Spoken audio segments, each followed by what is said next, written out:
Engine howling in the lane, hands white knuckled on the wheel. Full throttle racing, red line fever. We don't come here to heal.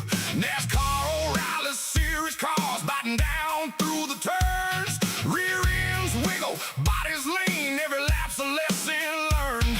Dive low, dig hard, don't lift, don't blink, brake late, stand tall, make 'em taste that shrink. Pass me if you can, pass me if you dare. We'll spin tires, smoke, we tear through the air. Pass me if you can, pass me if you dare. Full throttle racing, we leave 'em right there.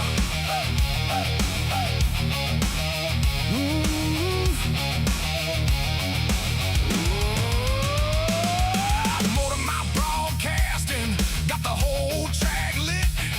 Every move, every scrape, every brutal little hit. Mirror full of trouble, door to door and mean. One clean line, one hot shove, and the red flag dreams. Dive low, dig hard, don't lift, don't blink, brake late, stand tall, make 'em taste that shrink. Pass me if you can, pass me if you dare. We'll spin tires, smoke, we tear through the air. Pass me if you can, pass me if you dare. Full throttle racing, we leave 'em right there.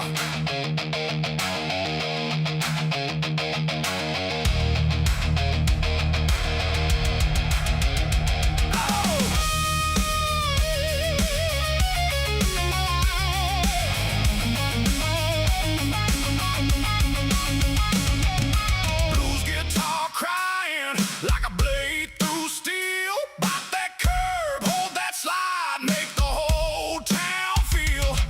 Overtakes flying from the apron to the wall. If you want that win, son, you gotta want it all.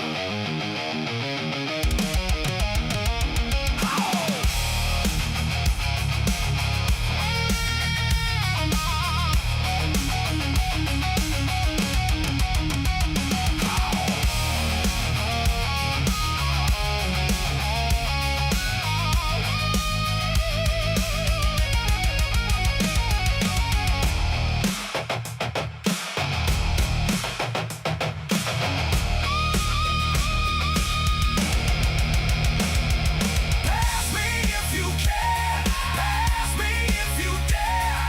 We'll spin tires, smoke, we tear through the air. Pass me if you can, pass me if you dare. Full throttle racing, we leave 'em right there. Full throttle racing, we leave 'em right there.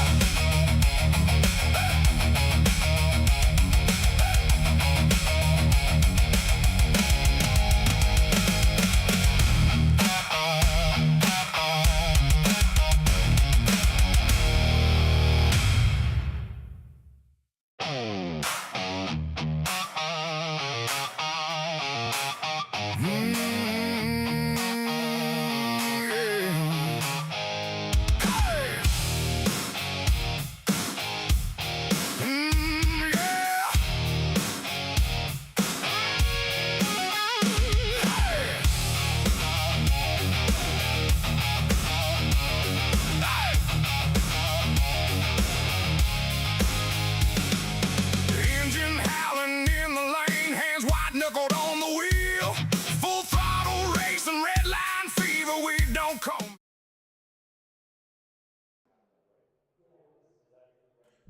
Good evening, good morning, good afternoon, ladies and gentlemen, and welcome back into Motormouth Broadcasting, and welcome in to the Nascar Full Throttle Nation series for season 1, week 4 this evening, as we're live from Echo Park Speedway here in Atlanta. Hamish Runner here with you alongside Adam Newbert with me here this evening. Jake Reeves, unfortunately, has to take a week away as we head into Echo Park, but fortunately for me, and fortunately for you all, we get Adam alongside us as well at this now plate racing style variant of Atlanta Motor Speedway, which made its change a few years ago to this style of racing from the old variant of Atlanta, and it's quite a contested one. A lot of drivers will either say they like old Atlanta or they like new Atlanta. Not many of them think that both variants are as good as each other. Adam, it's a contested circuit in terms of those opinions based around this place. I'm actually a big fan of Echo Park as a circuit itself in its modern variant, and I do like old Atlanta as well. How do you feel about this track, sir, and how do you feel about coming into tonight for the 4th round of the season? I got to say, I definitely have a love for old Atlanta. Racing on old Atlanta, being from Georgia, racing on that hot, slick racetrack, when you can just get that car out there sideways running around Atlanta, there's nothing more fun than that. These drivers are going to have a handful tonight. It's about 87 degrees temperature outside, so you're going to have a pretty hot racetrack out there. They're going to have their hands full in these Xfinity cars. They're definitely going to be loose. They're going to have to wash their tire wear. They're going to have to take care of their tires at first so that they still have some tire wear left towards the end of the run and they're not slipping and sliding around the racetrack. But all in all, it's going to be a great race here at the Throttle Nation Series. 130 laps around this joint these guys are going to have tonight. And they're probably going to have, Hamish, I think they're going to have a little bit of a fuel strategy towards the end of this race with it being 85% fuel. I think they will. I think they will indeed. 3 stages across the night as well.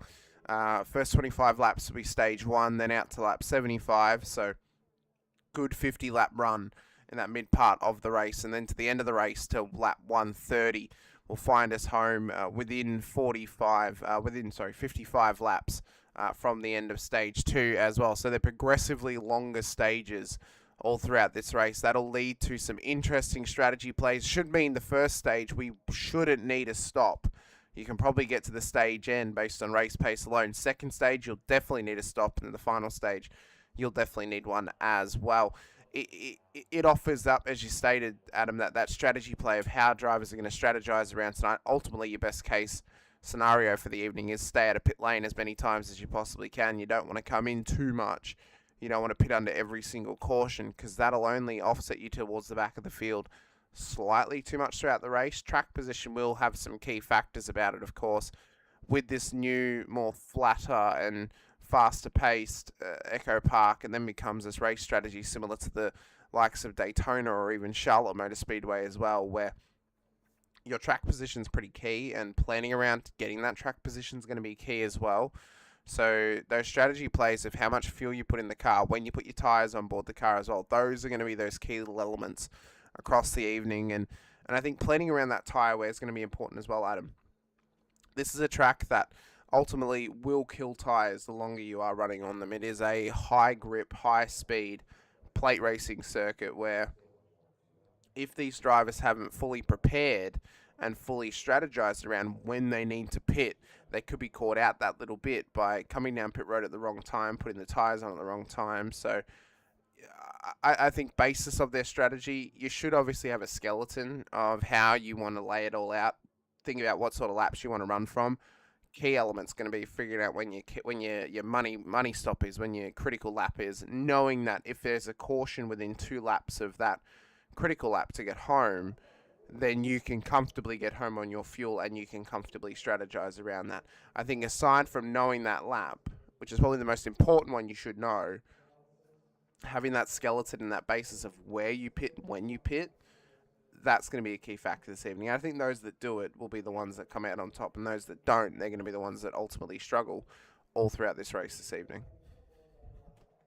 And the biggest test you're going to see on strategy, you're not going to see much of it in stage 1. It's just a 25 lap run in stage 1. But stage 2 is going to be a good 55, probably about 45 laps by the time we get going green in stage 2. But our fuel window is about 40 to 45 laps. And those guys that are running up front, they're going to be burning more fuel than those guys in the back in the draft, saving that little bit of gas they got. So that's going to be the biggest thing in stage two is who's going to try to split that stage up. If it's me, I'm waiting to see if I get a caution. Yeah, And and I think you could almost play it, Adam, of sort of a let's say we come out of stage one and within say 2 laps we get a caution. You can almost play it by ear and see, well, if we've got a caution now, we could get another one, and if we get say 3 cautions, we can actually get to the end of the stage. So that could be maybe a plan of playing around with what you actually get instead of maybe committing to the stop on their first caution, because I think there's going to be a little window where there'll be a caution where actually if you stop, you're actually not going to help yourself, you're only going to hurt yourself, and I think balancing that's going to be important as well. absolutely. Let's talk about our points leaders now. Aiden Morris has got a win underneath his belt, coming in with about a 19-point lead over Alex Evers, who is currently sitting on the pole position, and looks like he's going to wrap that up and be starting on the pole. Alex has yet to win a race tonight. What's he got to do to get a win and possibly put himself in that points lead coming out of here? I think ultimately he's going to maximise that track position, as we sort of mentioned. If he can keep his car up the front, he's going to put himself in a much better, obviously, position to battle for that race win. Aiden's got the benefit of really, really good long run pace. He's incredibly strong over his long runs. Yes, he's got those single lap pace that he can pull out in qualifying, but it's his long runs that are his real strength. For Alex, he's got to try and match that long run pace that Aiden has. Strategy is obviously going to be that key factor as well, and as I said, I think keeping that car at a pit lane as much as possible, that's going to be the key for him here this evening. But you mentioned it, he's up on pole position. We'll see if he can hang on to that pole position throughout the night, as the 12 entry will start on that front row. He's had good pace this season as Alex Evers, and as you stated, never taken a race win in this series, but he'll be hoping that Echo Park could be the first for him. Kyle Dean in the wars last week, hopeful that he can maximise here tonight and remain up on that top front row as well. To row 2, it was Huffman alongside Ryan Combs in qualifying for the top 4, and in behind them for row 3 in the top 6, there is the championship leader Aiden Morris starting at a P5 alongside Wyatt McCullough for the top 6. To row 4 and the top 8, we find Stephen Hilliard and Shyla Sheary as well for our top 8. And then our top 10 in the 5th row of the grid, we'll find Cody Swim and Stephen Smith alongside each other as well. Great qualifying from Cody Swim there, up the order from where he's previously been all season. Christian Coffey will start alongside Dagan Barnes out of the top 12. Dagan, I believe, making his debut here this evening for the top 12 in the field. Top 14 will find Rayson Mason Ramirez alongside Hunter Jackson for the top 14 into row 8. And the top 16 cars will find Josh McConnell and Ryder Poe. So some good runs over the last few weeks. Ryder, young fella, he's only 14 years old. We'll see how well he can do throughout the field tonight. And then in the final and 17th position, it'll be Wyatt Henderson making up the back end of the field. We're preparing ourselves for a race start here this evening, as Evers and Dean will line up on the front row. Pace truck will come in. And as we ride up towards the start zone, 130 laps to complete through 3 different stages in this race. First stage to go to lap 25. Green flag out at Echo Park Speedway. And what a race start from Kyle Dean. Straight in the race lead at the Tri-Oval. Blinking's not going to be his friend here, though, as they enter turn 1. Yeah, that outside line just did not get going right there. That allowed that 8 car to get around on that outside and take the lead. But we're going to see if they're going to line up single file, see how aggressive they get right here. Definitely got a lot of single file going on, so these guys are probably going to be showing a little bit of patience. I got to say, Hamish, I do like the Kyle Busch throwback schemes and the Kyle Busch tribute schemes. These guys are probably definitely racing for Rowdy tonight and trying to definitely bring home a win for him. Well, of course, we know it was only a week ago that we learned the news of Kyle's passing, unfortunate as it was. Oh, a little bit of contact. Bit of contact. Yeah, as you said, Aiden Morris, Alex Evers, these championship contenders battling away. And you can see there, Evers has already dropped all the way back to P4. Dean trying to cover the outside line of the 70 of Huffman, trying to go for this race lead up at P1 as well. Aiden Morris tucked in behind. You see Cody Swim there on the outside line as well in the Dente livery further back for the 77. It's kind of an adjusted ride, the Dente livery for Swim here this evening as lap 3 begins. But yeah, for Dean, hot race start, that paid off well. Same for Huffman, and then for Aiden Morris, he screamed his way forward up to P3 already. Evers is trying to just pick up the pieces here of the of the dropped Lego set, and unfortunately he's having to pick up some pieces that may be lost at this stage.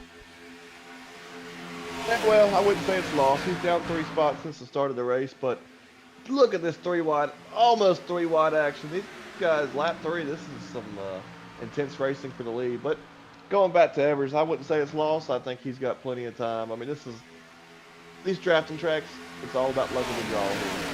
That's right. The issue, though, for those cars in behind the front row, Kyle Dean having some blinking issues up here, that's not going to help them in terms of planning around where they're going to make their assaults or where they're going to make their attacks, because if that blinking becomes a mainstay issue, that is then going to make Kyle Dean's car almost impossible to determine where it is placed.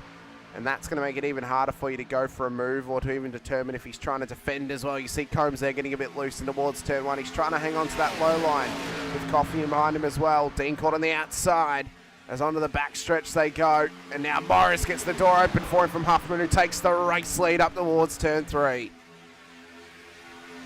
And a lot to be said about Kyle Dean. Kyle Dean is actually sitting third in points. We didn't bring him up, but he would really like a strong race and a couple of strong stages here. You know, he's sitting about 31 points out of that points lead, so he's definitely pushing for some good stage points here, trying to get back up into that points lead, get closer to it for sure. Well, you can see here already, we mentioned the losses for Alex Evers. Oh, contact on the backstretch. Ryan Combs in the wall and off the road. Wonder if a caution will get thrown. It's a single car incident. There is the caution. But the point I was making, Evers was down all as far as P9 off this race start here, Adam. And, well, now he's P8 or P7 now, actually. Dean's getting some bad blinking. That gave him the position for a second. But now P8 after that incident there for Ryan Combs. But, yeah, the loss early for Evers is not being helpful to him for this run. We'll see what happened with Ryan Combs. This is onto the back stretch. He had Dean in behind him. Gets loose through turn 2. Wow. Nowhere Dean could go. And unfortunately for Combs, it's a self-inflicted incident.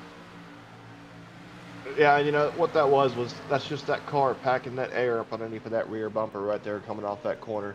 I mean, we're only, what, a handful of laps in, 6-7 laps into this race, but already right there, you got to see that tire wear.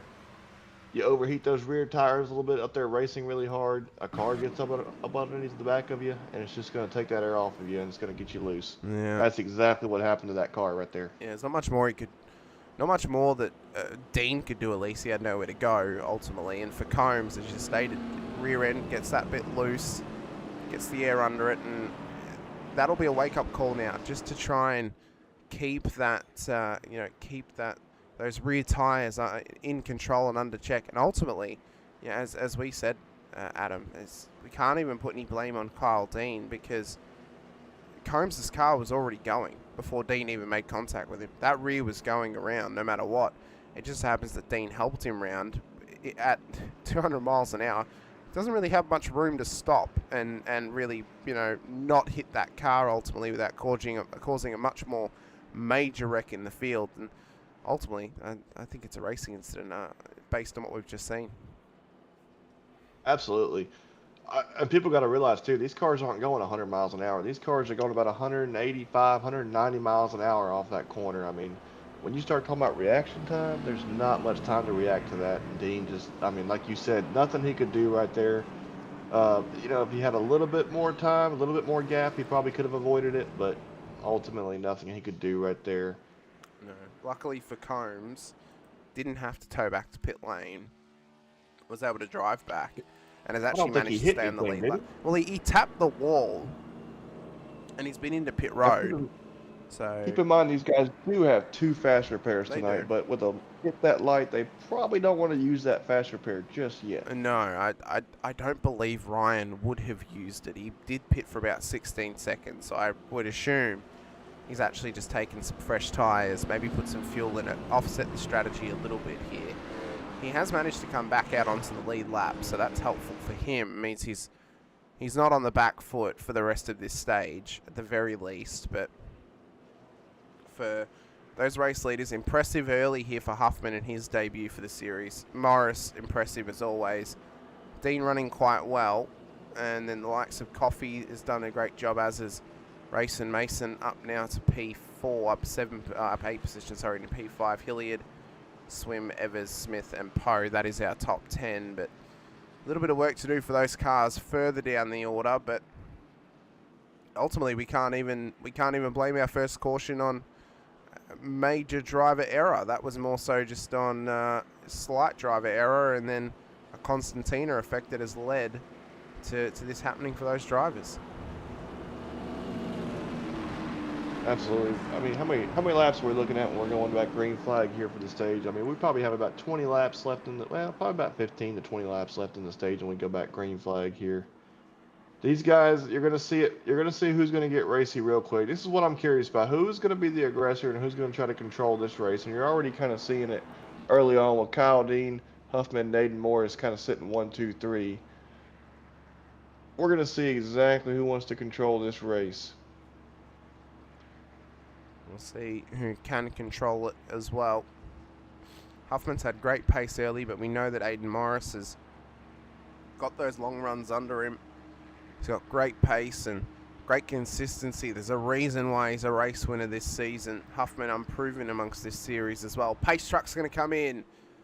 Race leaders will prepare us for a restart. First of the race as we run up towards the restart zone here at Echo Park Speedway here in Atlanta. Green flag once more. Lap 10 of 130. We are a 13th of a way through this race, and the inside line has finally got some get up and go off that restart comparatively to our race start earlier on. Inside had a good bit of advantage, and Morris has not managed to go with the race leader. He'll have to tuck down to the low line, get into P3, follow Dean and Huffman running forward, but running strong are those top three. But you see there the blinking of Dean. That is going to be an issue for Aiden Morris, trying to determine where he's going to go and how hard he can push. He can't really push at a full maximum here, Adam, because he doesn't quite exactly know where that car may end up in terms of blinking, or in terms of where Dean's actually positioning it if he does blink out of existence. Now, that's not something you want to see going about 185, 190 miles an hour, especially if I'm Aiden Morris and I'm trying to hold on to a points lead and I'm trying to get good stage points right here. That's making me nervous. In fact, if that's me, I'm backing off of that. I don't want nothing to do with anybody blinking on that racetrack. Or I'm finding my way to quickly get around him. But blinking seems to have stabilized here, and we got just a good single file run. A good little single file selection at this point. Cody Swim up 3 into P6, so good restart from him as we've got a caution and contact further back. Schuyler, Sheary, McCullough, and then Combs has been caught out in another incident here as well. This is out on turn 1 and 2. What has occurred between the three of them to bring out the caution? Oh my God! What was that? That was just not clear down low is what that was. Combs, nothing he could do right there. Let's look at this one more time. So you see the right 14. here. The 14 is all over the road. Sheary tries to take advantage. Self-clears across the 7. So let's do a little sneaky here of just reversing it back. So the car we've got to look at here is Dagan Barnes. So Dagan trying to get a run in towards turn 1 and 2. He's all over the road, makes contact with the rear. Sheary tries to self-clear low to get out of the way and across the nose of the 7. I don't quite know who you could put the blame on there. I feel like there's a bit of blame for both the 33 and the 14 on that one. Well, to me, it's the driver that hit the apron. The driver that hit the apron going into the turn right there. The 14 of Dagan Barnes, he was just an innocent bystander right there. He hit the guy in front of him, hit the apron. He comes back up. Right here, you're going to see it again up front. Just gets loose in front of him. The 33 goes to avoid, but the 14, you know, he did a pretty good job of just trying to hold his line. He knew he was slower. He was trying to hold his line. The 33, though, making that evasive maneuver, probably should have backed off a little bit and let all that clear up. I mean, you're not going to lose anything by backing off there. You're in the draft. You're going to have plenty of time to recover, get back up to the pack. And I believe... Just a bad racing ordeal there. Yeah. I believe there's going to be some pack repairs used right there, don't you think? I would assume so. I would assume that is that is going to be the case for some of those drivers. I believe the car that was hitting the apron was actually Ryder Poe, sorry. I believe Ryder Poe was the car that was riding the apron. I think looking at how that incident was going, actually it might not have been Ryder. It might have been someone else just ahead of Dagan. I believe it was the 24 of Wyatt Henderson. Okay. Yes, it was. So I think the main issue was both Wyatt was getting loose by hitting the apron. Prior to that, the 14 was already somewhat loose through turn 1, so he was already struggling to keep that car in a line. And I think ultimately the pack that was coming up behind them was just in the wrong place, wrong time. And they've been caught out with trying to slow. The 33's obviously panicked and taken evasive action instead of trying to slow the car up. But I guess it's a lot harder to try and slow it up mid-corner than on a straight. But yeah, he's just self-cleared down low on the 7 and not much more he could do. So it's a messy incident. It's one that would be super hard to determine and I think to rule on if you were a race control participant or if you were a steward. But yeah, it's just a really messy one ultimately, Adam. And I think that again, does it come down to inexperience with some of those drivers? I think quite possibly. Could it have been avoided if they had that little bit more experience on board their cars? I think almost definitely. But I think there's also something to be spoken about of, well, experience can pay you so far. It's whether you can cash the check to use that experience to your advantage as well. Well, it's just like we talked about in pre-race. This track is hot. It's slick. These Xfinity cars, they got a lot of horsepower. They're very hard to drive on some of these racetracks, and this is just one of those Atlanta nights. It's hot and it's slick, and that's a little bit of what you saw there with the 24 getting into that corner. It looks like he just got a little bit loose, got up down on the apron, and then just had to recover and come back up the racetrack. He was doing the best he could. Now, is this going to be a wake-up call as the pace truck paces us through turns 3 and 4 coming to get the green flag? Very early in this race, these guys, we got to wonder if they're going to calm down, because that's what I want to see. I want to see these guys calm down. If it's a long race, we're not going to win it here in the first stage. But here we go, coming to get the green.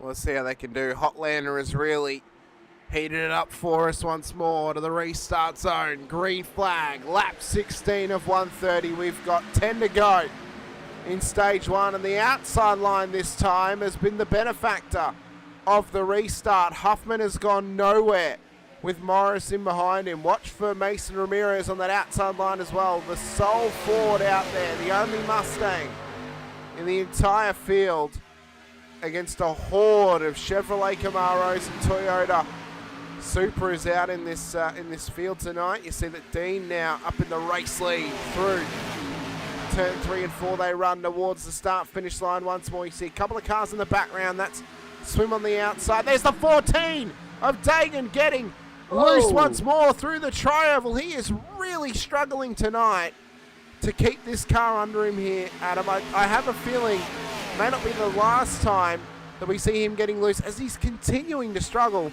to keep this thing under him through turn 2. I got to wonder if he's got a little bit of damage from that previous hit. Oh, and we got spin up ahead of the 14. Yeah, it's the 77's around. Yeah, Cody Swim. And the Dente, no caution, remains green. They keep going. Lap 18 of 130 once more, but you have to wonder, as you said, I wonder if it's damage, or I wonder if it may be setup related, that the car's just, it's not quite grippy enough on board that, that Supra. 6-car breakaway. Yeah, now we got a 6-car breakaway in front of the field. I gotta say also as well, that restart, it just seems like, man, we got a caution out on the racetrack. A lot of cars slipping and sliding. I'm unsure why. We've got no one stopped, and realistically, the caution probably shouldn't have been thrown, because although Dagan Barnes is down low with a meatball flag, but he's still rolling, so I don't know if necessarily this is actually caution worthy. Something must have happened with the 14, because he dropped off real quick, and we saw him sideways just there. Gotta wonder if some of that was from damage on his car from the previous incident. The car was already going slow. That was through turn 1 and 2, so... He's definitely got some rear end damage right there.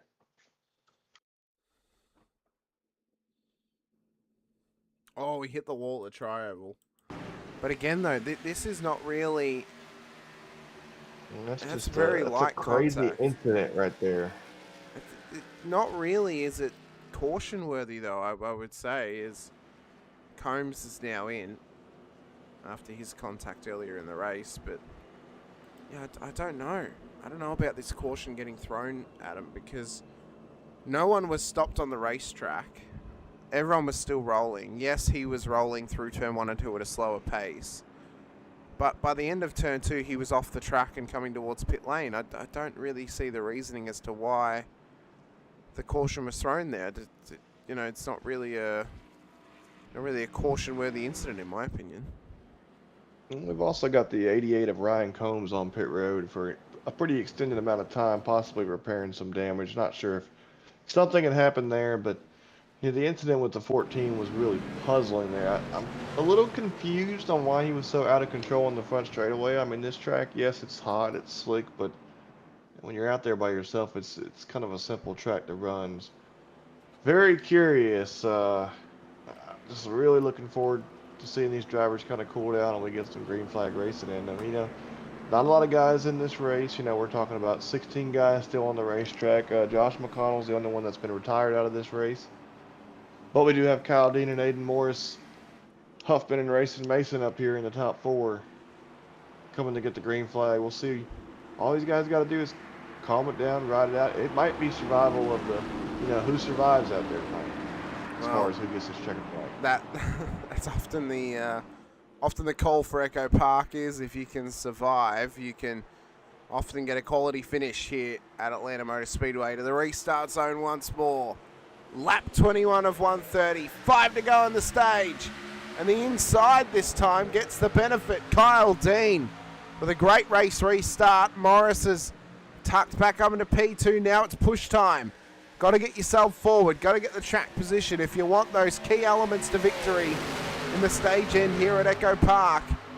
You've only got 5 laps to do it. So if you're Morris or if you're Huffman, if you're anyone else, you've got to try and go for that race lead to get yourself the stage win in the first 25 laps here at Echo Park as they exit turn 4. Here, 5 to go, coming to 4 to go. Who wants these stage points? Right now, it's Kyle Dean. Oh! And that's a massive contact on the tri-oval and end the stage early. Steven Smith, one of those cars involved, that will end the stage. That'll give Kyle Dean the stage win.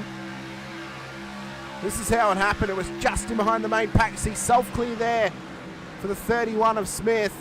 And it's all hell breaking loose across the tri-oval. A little bit of ARCA braking going on in the front straightaway there. Man, just 3 wide with the 31 there. Let's watch this back over again. Looks like the 31 gets a pretty good run off this corner. You see there, it just runs high. Just runs high up into the 7. Nothing the 7 can do with Wyatt McCullough there. The 31, Steven Smith just, man, just what a move right there to go high.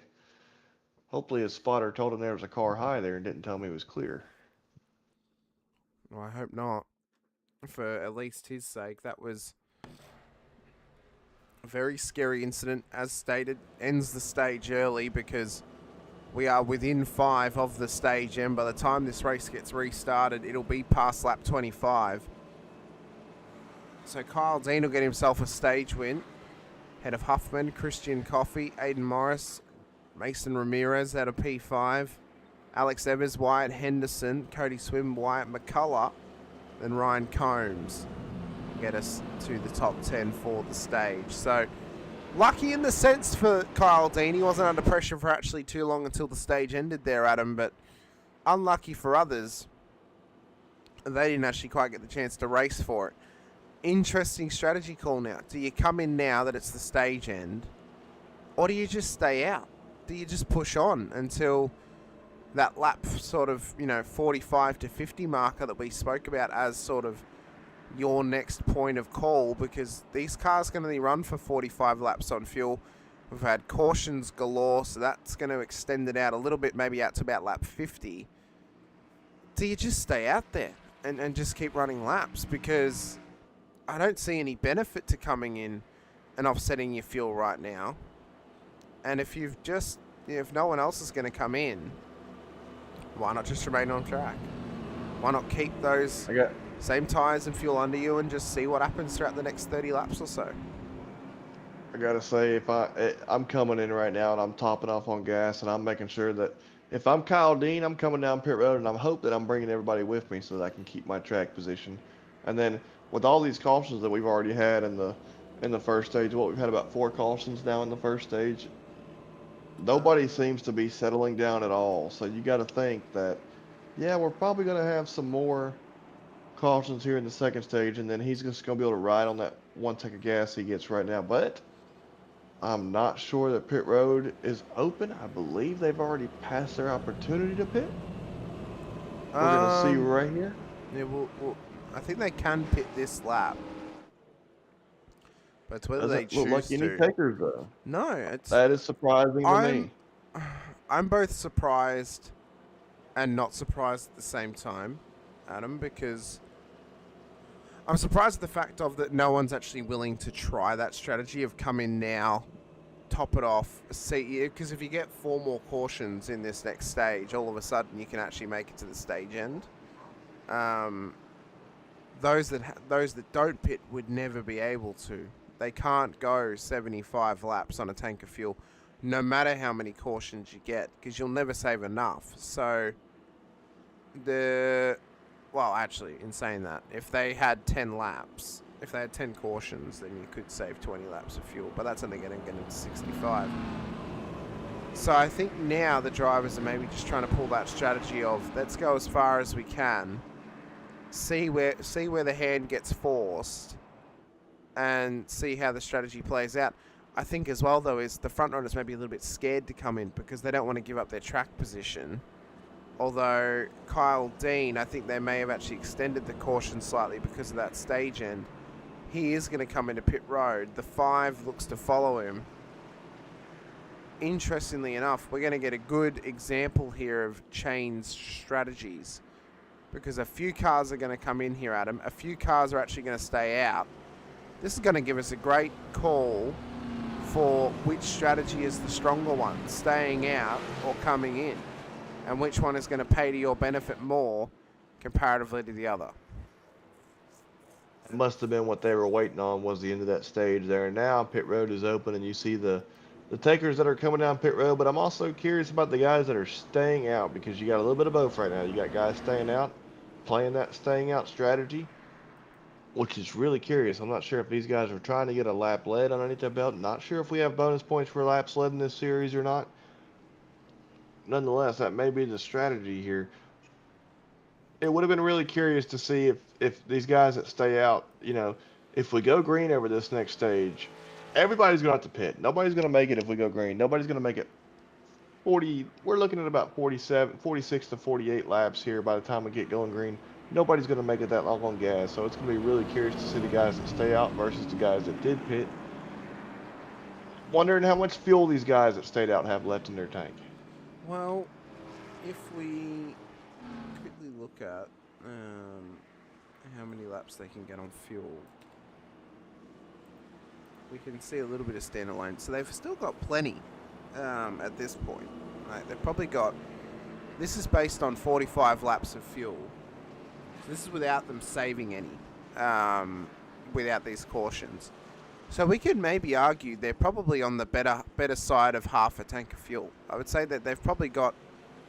The real number would be out to maybe 4 cautions, 2 laps of cautions. So maybe the fuel might look more like this, just slightly. So, roughly half a tank that they've used to get through this stage, thanks to those 4 cautions. If it went the same way in stage 2, all of a sudden they can make lap 53 or even further and get some major benefit out of staying out here.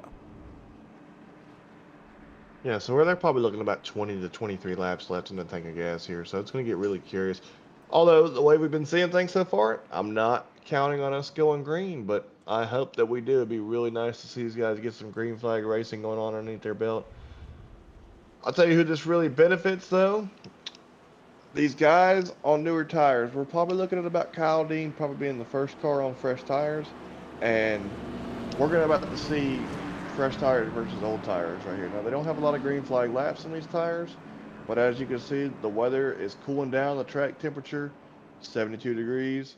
Still a little warm out there, but a really cool track temperature now, so there's gonna be a lot of grip out there. So these guys in the back, Kyle Dean, 8th place on back. These guys probably have some fresh tires, and we're fixing to see how that's going to affect the racing going on. You've seen a lot of guys that have been loose so far. Only about 20 laps in the run, they were really getting loose and getting slick, getting sideways. But these guys on freshies, they're going to have some good grip underneath them now. Well, I'll give you some pretty important information here.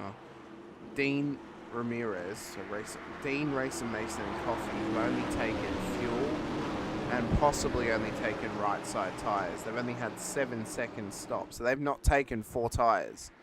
So they've only taken half their tyres off that one set that they've just taken. So will that pay them ultimate benefit? Only time will tell. To the restart zone, stage 2 underway. Lap 28 of 130. And Huffman gets us back to green flag running as we run towards turn 1. Who is going to reap those benefits of strategy plays? Was it better to stay out with the lighter car fuel load, but older tyres? Or was it better to come in, put some fuel in it, offset yourself, and maybe get some fresh tyres on the cars as well? Only time will tell, but ultimately Kyle Dean is using those right side tyres to his advantage. He's already up in a P4. The one thing that he wants now is for this race to stay green the whole stage. He does not want them to get themselves into the position of a yellow flag after yellow flag scenario. He needs this thing to stay mean and green and clean, because if it doesn't, Adam, then that strategy may be all for nothing when everyone else could possibly fuel save themselves up to the stage 2 end. Yeah, that's quite possible. I think it's going to be really curious to see these guys that didn't take tires and didn't take fuel. You're going to see them kind of short pit this stage. And when these guys short pit this stage, if they can form up and if they can form a good group of guys that are going to short pit this thing, if they can form up and do it right, they're going to make up a lot of time on the guys that have already pitted at the end of the stage. Those guys are going to be staying out. They're going to be towards the back of the pack right now. But if they can form up and short pit this stage, you're going to probably see them make up a lot of ground on the guys that have already pitted and are having to stay out and wait till the end of the stage until they pit. If this thing goes green, that's going to be the really curious thing. And right now, it seems like the guys have kind of calmed down a little bit for the most part. We're definitely seeing some field separation, which is really curious. Not seeing a lot of pack racing at Atlanta. Now you get back on that 5th place back there. Now you got the guys in the pack, and we got a spinner, the 5. Oh, a hard lick on the inside wall. Oh, that's a big one. The 5 of Christian Coffey. Mason Ramirez has been involved in this as well, as has Ryan Combs for the 3rd time tonight. Has been caught up in another incident. This is how it happened at full pace. So Combs was actually further back.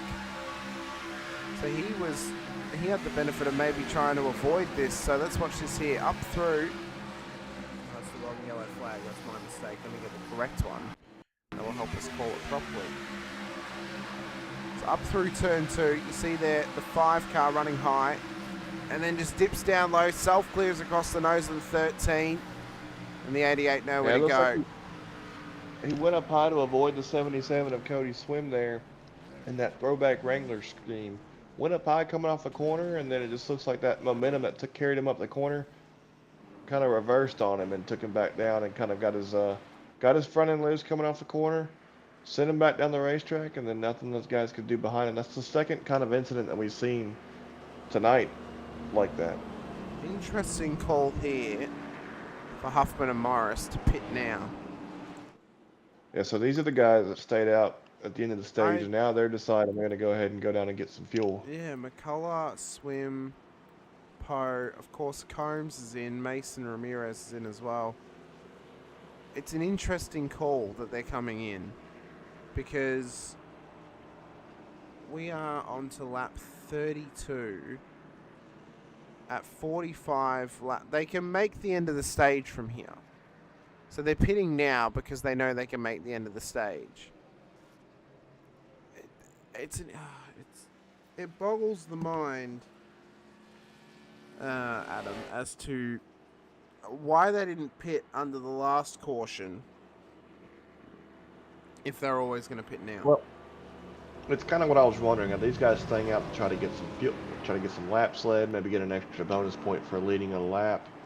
One thing I noticed too, and I'm not really sure how it works here at the Throttle Nation Series, is when Kyle Dean went down pit road and pitted earlier, the lap counter still said lap 25. So did those guys stay out thinking that they could get to the line and the stage points count at the end of lap 25? That's a question that I have as well. That could be a case because it had ended early. So they may have. If Kyle Dean had pulled off pit road early, they probably stayed out to try to get some stage points and steal them away from Kyle Dean there. Yeah. So I think the issue would be is the stage ended when the caution was thrown. That is technically the stage end. It's not when you actually hit lap 25 because of it ending early. So because it ends early, it doesn't matter for them to stay out because they actually don't get anything from it. Now, if they don't realize that, then obviously then that would answer the question as to why they stayed out. If they do know that, it doesn't answer the question and actually raises more questions of, well, if you knew that that was the case, why did you stay out? What were you trying to gain staying out? And when were you planning on coming in? Alex Evers has raised a couple of more questions now of why didn't he come in with those cars this time by? Why didn't Wyatt Henderson come in as well? So those two cars staying out there have raised a couple of questions of, are they just trying to run these cars as long as possible, seeing where they end up and hang on track position? But then you ask even more questions of, well, clear majority of the field are on fresh tyres behind them. Full set of fresh tyres, mind you. Only two cars are on right side tyres, that is Ryan Combs and Kyle Dean. Everyone else is on a full set. If it goes caution fest, you can hang on. If it goes green, you're going to get eaten alive. And are you really going to gain anything from this? They're playing the bold, tempting strategy of the dice roll. They're trying to dice roll themselves to an Atlantic City level performance here in stage 2 of, if we get so many cautions, we make the stage end. And they're trying to do it on a no stop. That would be my only case for what the possibility may be of where they're heading here. Lap 35 though, green flag, restart zone, and it's a hot restart for Evers. Great restart from the 12, who gets up into the race lead, just ahead of Kyle Dean. Stephen Hilliard in P3, Henderson back in P4, and Combs making up the top 5. It's an interesting point. It's an interesting strategy, Adam, that we've just spoken about of where could they lie. But there is that question of, if we go, yep, they've already got cars on the wall. I was about to make the point of, if we go green, is it going to benefit him? Or if we go yellow, is it going to benefit Evers as well? He's okay at the moment, but the problem is, let's say on average, how many laps have they been? They've run 15 cautions for 16 laps, so they are averaging a caution every 3 laps. So on those numbers, he only has to survive 3 laps in his position before the yellow flag's thrown, and then he can just keep on hanging on to that spot. It's going to be curious. If this thing goes green, we're definitely going to see probably his tires fall off, because right now, the man that pitted into stage 1 is right on his tail on brand new fresh tires. And you're going to see how Kyle Dean plays this. You know, he can play this really smart. You got to think these guys are probably still questioning if they can make it all the way to lap 75 on fuel. So I'm curious, Kyle Dean may be playing it smart right here, just by kind of laying back, saving a little bit of gas, not really getting up front, not having to run his throttle wide open. You know, he's sitting back behind Alex Evers, not really full throttle. So you're not putting as much power down to that engine, and you're saving a lot of gas doing that. Evers is the one who, as this stage goes on, and as his tires start to wear, if he remains to be the car out front, you're going to start to see that car sliding around. But also when he's sliding around, you're going to have to see him use a lot more fuel trying to hang on. He's wide open. He's wide open right now, just using fuel. So Yeah, we're curious how long he's going to be able to make it out there. Well, that's the question we're asking ourselves, and we don't necessarily have the answers, and that's what raises the curiosity, as we stated. And we're interested to hear from you as well out in the chat. Do you think this is a bold strategy or a good strategy, as Combs got loose off of turn 2, scraped the wall on the back stretch? That's going to allow Morris through now into P3. We want your thoughts, we want your opinions.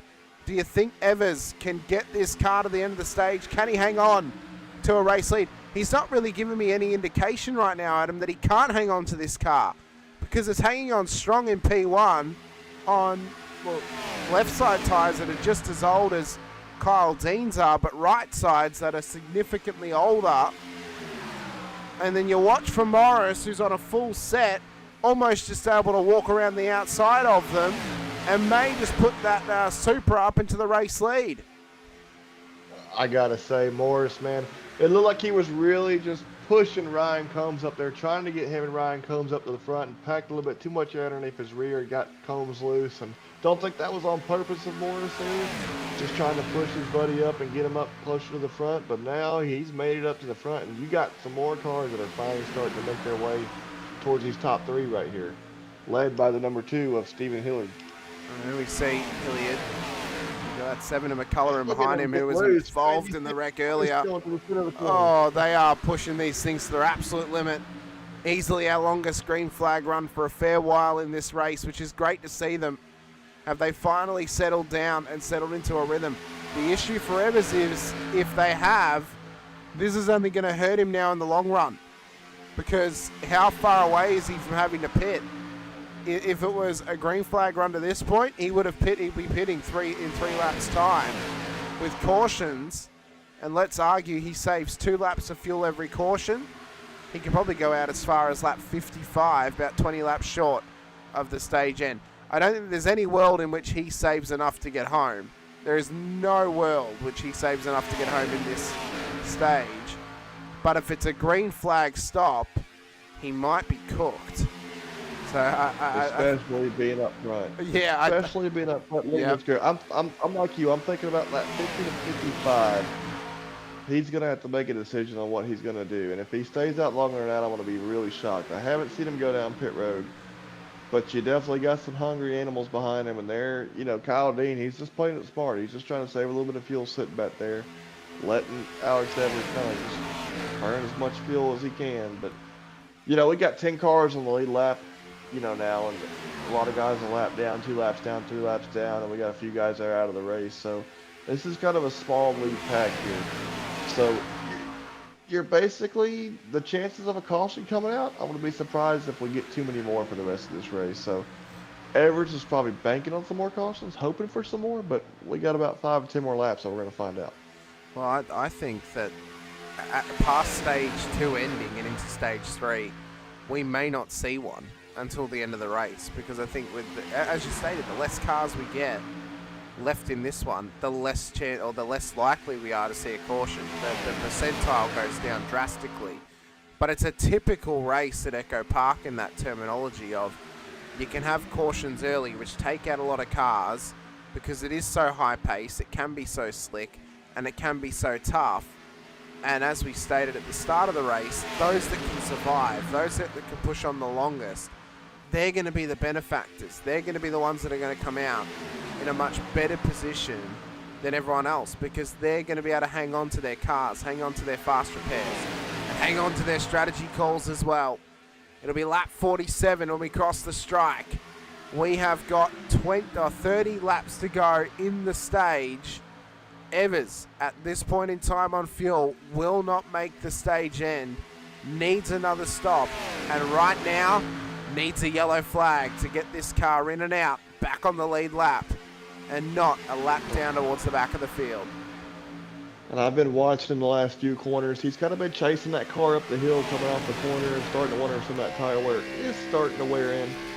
and you can see him get a little squirrely coming off the corner. So Paladine's playing it smart. These guys behind him racing single file, they finally settled down. I gotta wonder, man, the tires wearing out on that car. And Evers is doing everything he can. Look at him just up the hill, and now, oh, Dean thought about poking it underneath there, decided not to. He's trying to figure out, where do I go, what lane do I choose, and can't quite go for the inside because I can't guarantee Evers is going to give me the space. The issue for Evers is as soon as he is out of that train and as soon as he darts to one position, the other cars are going to go the other way, and he's going to get chewed up quicker than you could even blink. He'll drop as far back as P10, and then the strategy will be for nothing. So he's got to hang on to this race lead as long as he can, because ultimately, as soon as it is out of the long train holding them back, it'll be a parachute at the back of it, and that there is going to be the killer. So for the next 5 laps, Alex Evers will be fingers crossed, knees shaking, forehead sweaty, waiting for a yellow flag to be thrown. If it's not thrown, he'll have to pit under green, and if that happens, he's going to go a lap down, and quite possibly is going to have a Mount Everest level climb to get back into this race as Dean continues to apply the pressure through turn 3. And now we got about a 7-car breakaway. I tell you, the guys who are really loving this, that are really doing a great job of saving gas, is Mason, Hillard, Combs. These guys are just kind of riding in the back there. Even the number 5 car is back there. I think Christian Coffey, though, is a lap down that number 5, Budweiser. Looks like a Chevrolet back there running up to the pack of the pack. He's just trying to keep up with these guys and hopefully get back on the lead lap. He's just about a lap down right now, so he wants to stay up there waiting on the coffee. But these guys back here, these guys riding in the back of this little pad, these guys are saving a lot of gas. So I don't think that we have enough cars in this lead lap to try to do like a split, kind of like a split strategy where some of these guys, we'll see some of these guys veer off on the pit road and short pit the stage, and some of these guys try to stay out. I just don't think there's enough of them to get grouped up. These guys are going to have to just stay together the rest of this race, it looks like. I think they will. We've, as you mentioned, a couple cars out of this race, including McConnell, who dropped. He had some connection issues during practice and qualifying, and I think as of lap 7, it was still too insurmountable. And then Dagan Barnes, who we saw struggling throughout this race, never made it further than lap 27, so unfortunately his race ended early with that meatball flag. Mustn't have ticked the fast repair, or he mistakenly had it ticked across its first 2 stops and then realised, oh, my race is over and I'm out. So those are the 2 cars that are out of it. Everyone else remains, but there are 5 cars off of the lead lap, including Poe, Jackson, Huffman, Smith and Coffey, who's at the back end of this train. Evers continues to hang on to this lead. How much fuel has he saved and how much further can he go? It's crunch time now for the race leader of Alex Evers. Lap 54. How much further can he go? Because I determined it was probably 55 he could go. You agreed with me, Adam, it was going to be between 50 and 55. Can he go any further than that? Did he save enough to go any further? Or have we gotten it pinpoint accurate on the money? The issue would be is, if he can't go any further, he needs a yellow flag this lap. Otherwise, it's going to be bye-bye race lead, bye-bye lead lap position for the 12, and possibly bye-bye stage points as well.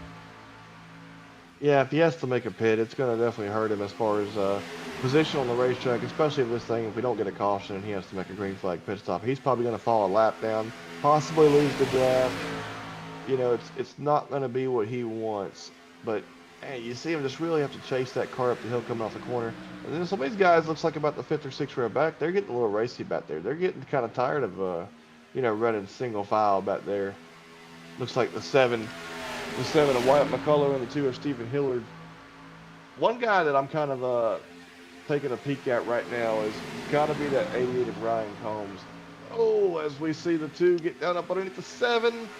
Oh, they're nearly staggered 3 wide. They're going to get it worked out, but let's fix and talk about that 88 of Ryan Combs. And I'm looking at this right. He's 1 for 1 this season. Looks like he's made about 1 start, and he's won that race. So he's got a lot of ground to make up in these points. I mean, when you look at it, He's probably sitting about 92 points out of the lead with one start, which is good. So right now, he's benefiting from a lot of these cars being wrecked out and being up here running in the top 5 in this stage because he's going to make up a lot of points. And there goes Evers. Dean, around in turn 3. Well, there's the caution, but it's not the way that Evers wanted it to come out. That is not how he wanted that to go down. Dean on his tail. They had Morris in behind them. This is up towards turn 3. So you see there was a little push from Morris. Just the slightest push there from Morris gets Dean loose and into the back of Evers. And then Evers goes round. These guys are just trying to make up as much speed. And Morris, he's just trying to get those front 2, trying to get the 3 of them away from all the guys behind him. And just a little bit of an aggressive push right there early in the race. And oh, nothing Kyle Dean. He didn't mean to spin the 12 right there, but nothing he could do about it. But the good news for Evers, he's got a fast repair still. And he's going to be able to put some gas in that tank. The lucky part as well is he's still going to be on the lead lap. So even though he's dropped down to P, which actually really, he probably would have been P10 if he had to pit now anyway. The issue then is, as you stated, he has to use the fast repair. So that's going to be the main issue for Evers. Do we see anyone maybe on that lead lap here, Adam? Well, I think we are actually. I was going to say, are we going to see anyone come in, offset their strategy, knowing that they're not going to go a lap down and they will remain inside of the top 10 for the stage? So McCullough and Henderson are going to pull off this strategy. A double Wyatt strategy, by the way.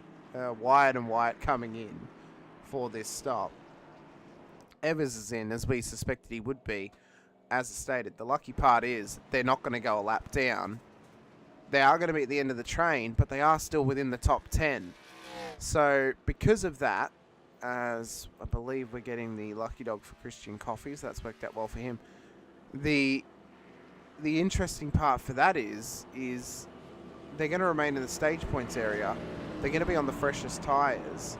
And for the 2 Wyatts and McCullough and Henderson, they've offset themselves slightly now. They've offset themselves to the point, well, if they could go 45 on a tank of fuel, we're on lap 59 now. Let's say we go green on lap 60 to 60, or it's going to be lap 61 that we would actually go green. They could go as far as 106 on this tank of fuel. 100, and that's if they don't pit under the stage end. Get out to lap 106, and then you've got 24 laps to go. So they're going to fuel up enough that they could get to a critical lap of lap 95 without having to come in under the stage end. And everyone else will come in under the stage end and probably actually drop position to them. So, interesting call. Interesting to see how this plays out. I don't hate it, though, because Evers ran strong in P1 on what was 57 lap-old tyres with Dean and Morris in behind him for quite a long while. I don't hate it. I really don't hate it that they've gone this far, and they've probably actually lucked out that it was a caution, because it's meant that they have remained on that lead lap, as I said, and they've stayed within striking distance of the top 10. Yeah, I gotta wonder. These guys up here that are stayed out right there. They've been riding behind. They were riding behind Evers for all those laps in over green we just ran. And so they were probably saving a lot of fuel, not having to push their cars and run wide open. So these guys may be able to make it to the end of the stage, which is perfect for them. If they can make it to the end of the stage, they go ahead and fill up on fuel, get a fresh set of tires. They probably still have another set of tires left if they already haven't used their one before. They came into this race with 3 extra sets of tires, so they may be able to just pit at the end of the stage, fill up on gas, take a set of tires, have one left to the end of the race, and then split the final stage up. Will it go green? Hopefully. That's going to be really interesting to see if we can get some green flag pit stops. Hopefully we stayed green for a good period of time there. At least, I believe it was about 15 laps or so. Other interesting point too is Dean pitted on 25. We've only had what is this, the second caution of this second stage. He wouldn't have saved enough unless he was maximum fuel saving in that train to get that car home, because he would have to save up to 50 laps of fuel. He could make it home.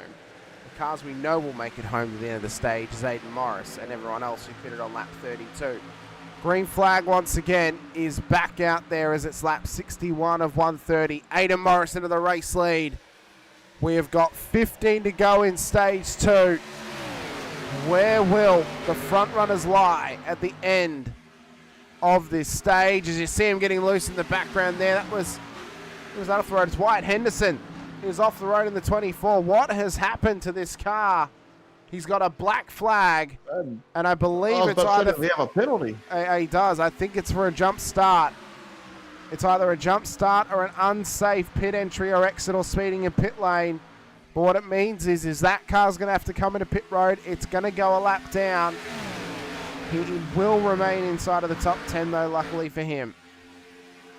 I'm thinking it may have been a kind of an admin penalty. You know, typically if you're speeding on pit road or if you kind of have unsafe pit entrance or pit exits, that's usually just the end of the line penalty under caution. So, man, that's really curious. I'm really curious about what happened to the 24 of Wyatt Henderson there. He's definitely gone a lap down now. Well, in fact, he's also dropped position to Christian Coffey as well because there is a stop hold penalty. So, I think he actually jumped the restart. Because we've had this happen previously this season, ironically at Daytona, where Aiden Morris started on pole position, jumped the race start, went a lap down on the first lap because he got a stop hold penalty for a jump start. So I think that was the case for Wyatt Henderson and why he's just had to pull that car up. Although, in saying that, he's actually just done a pit stop.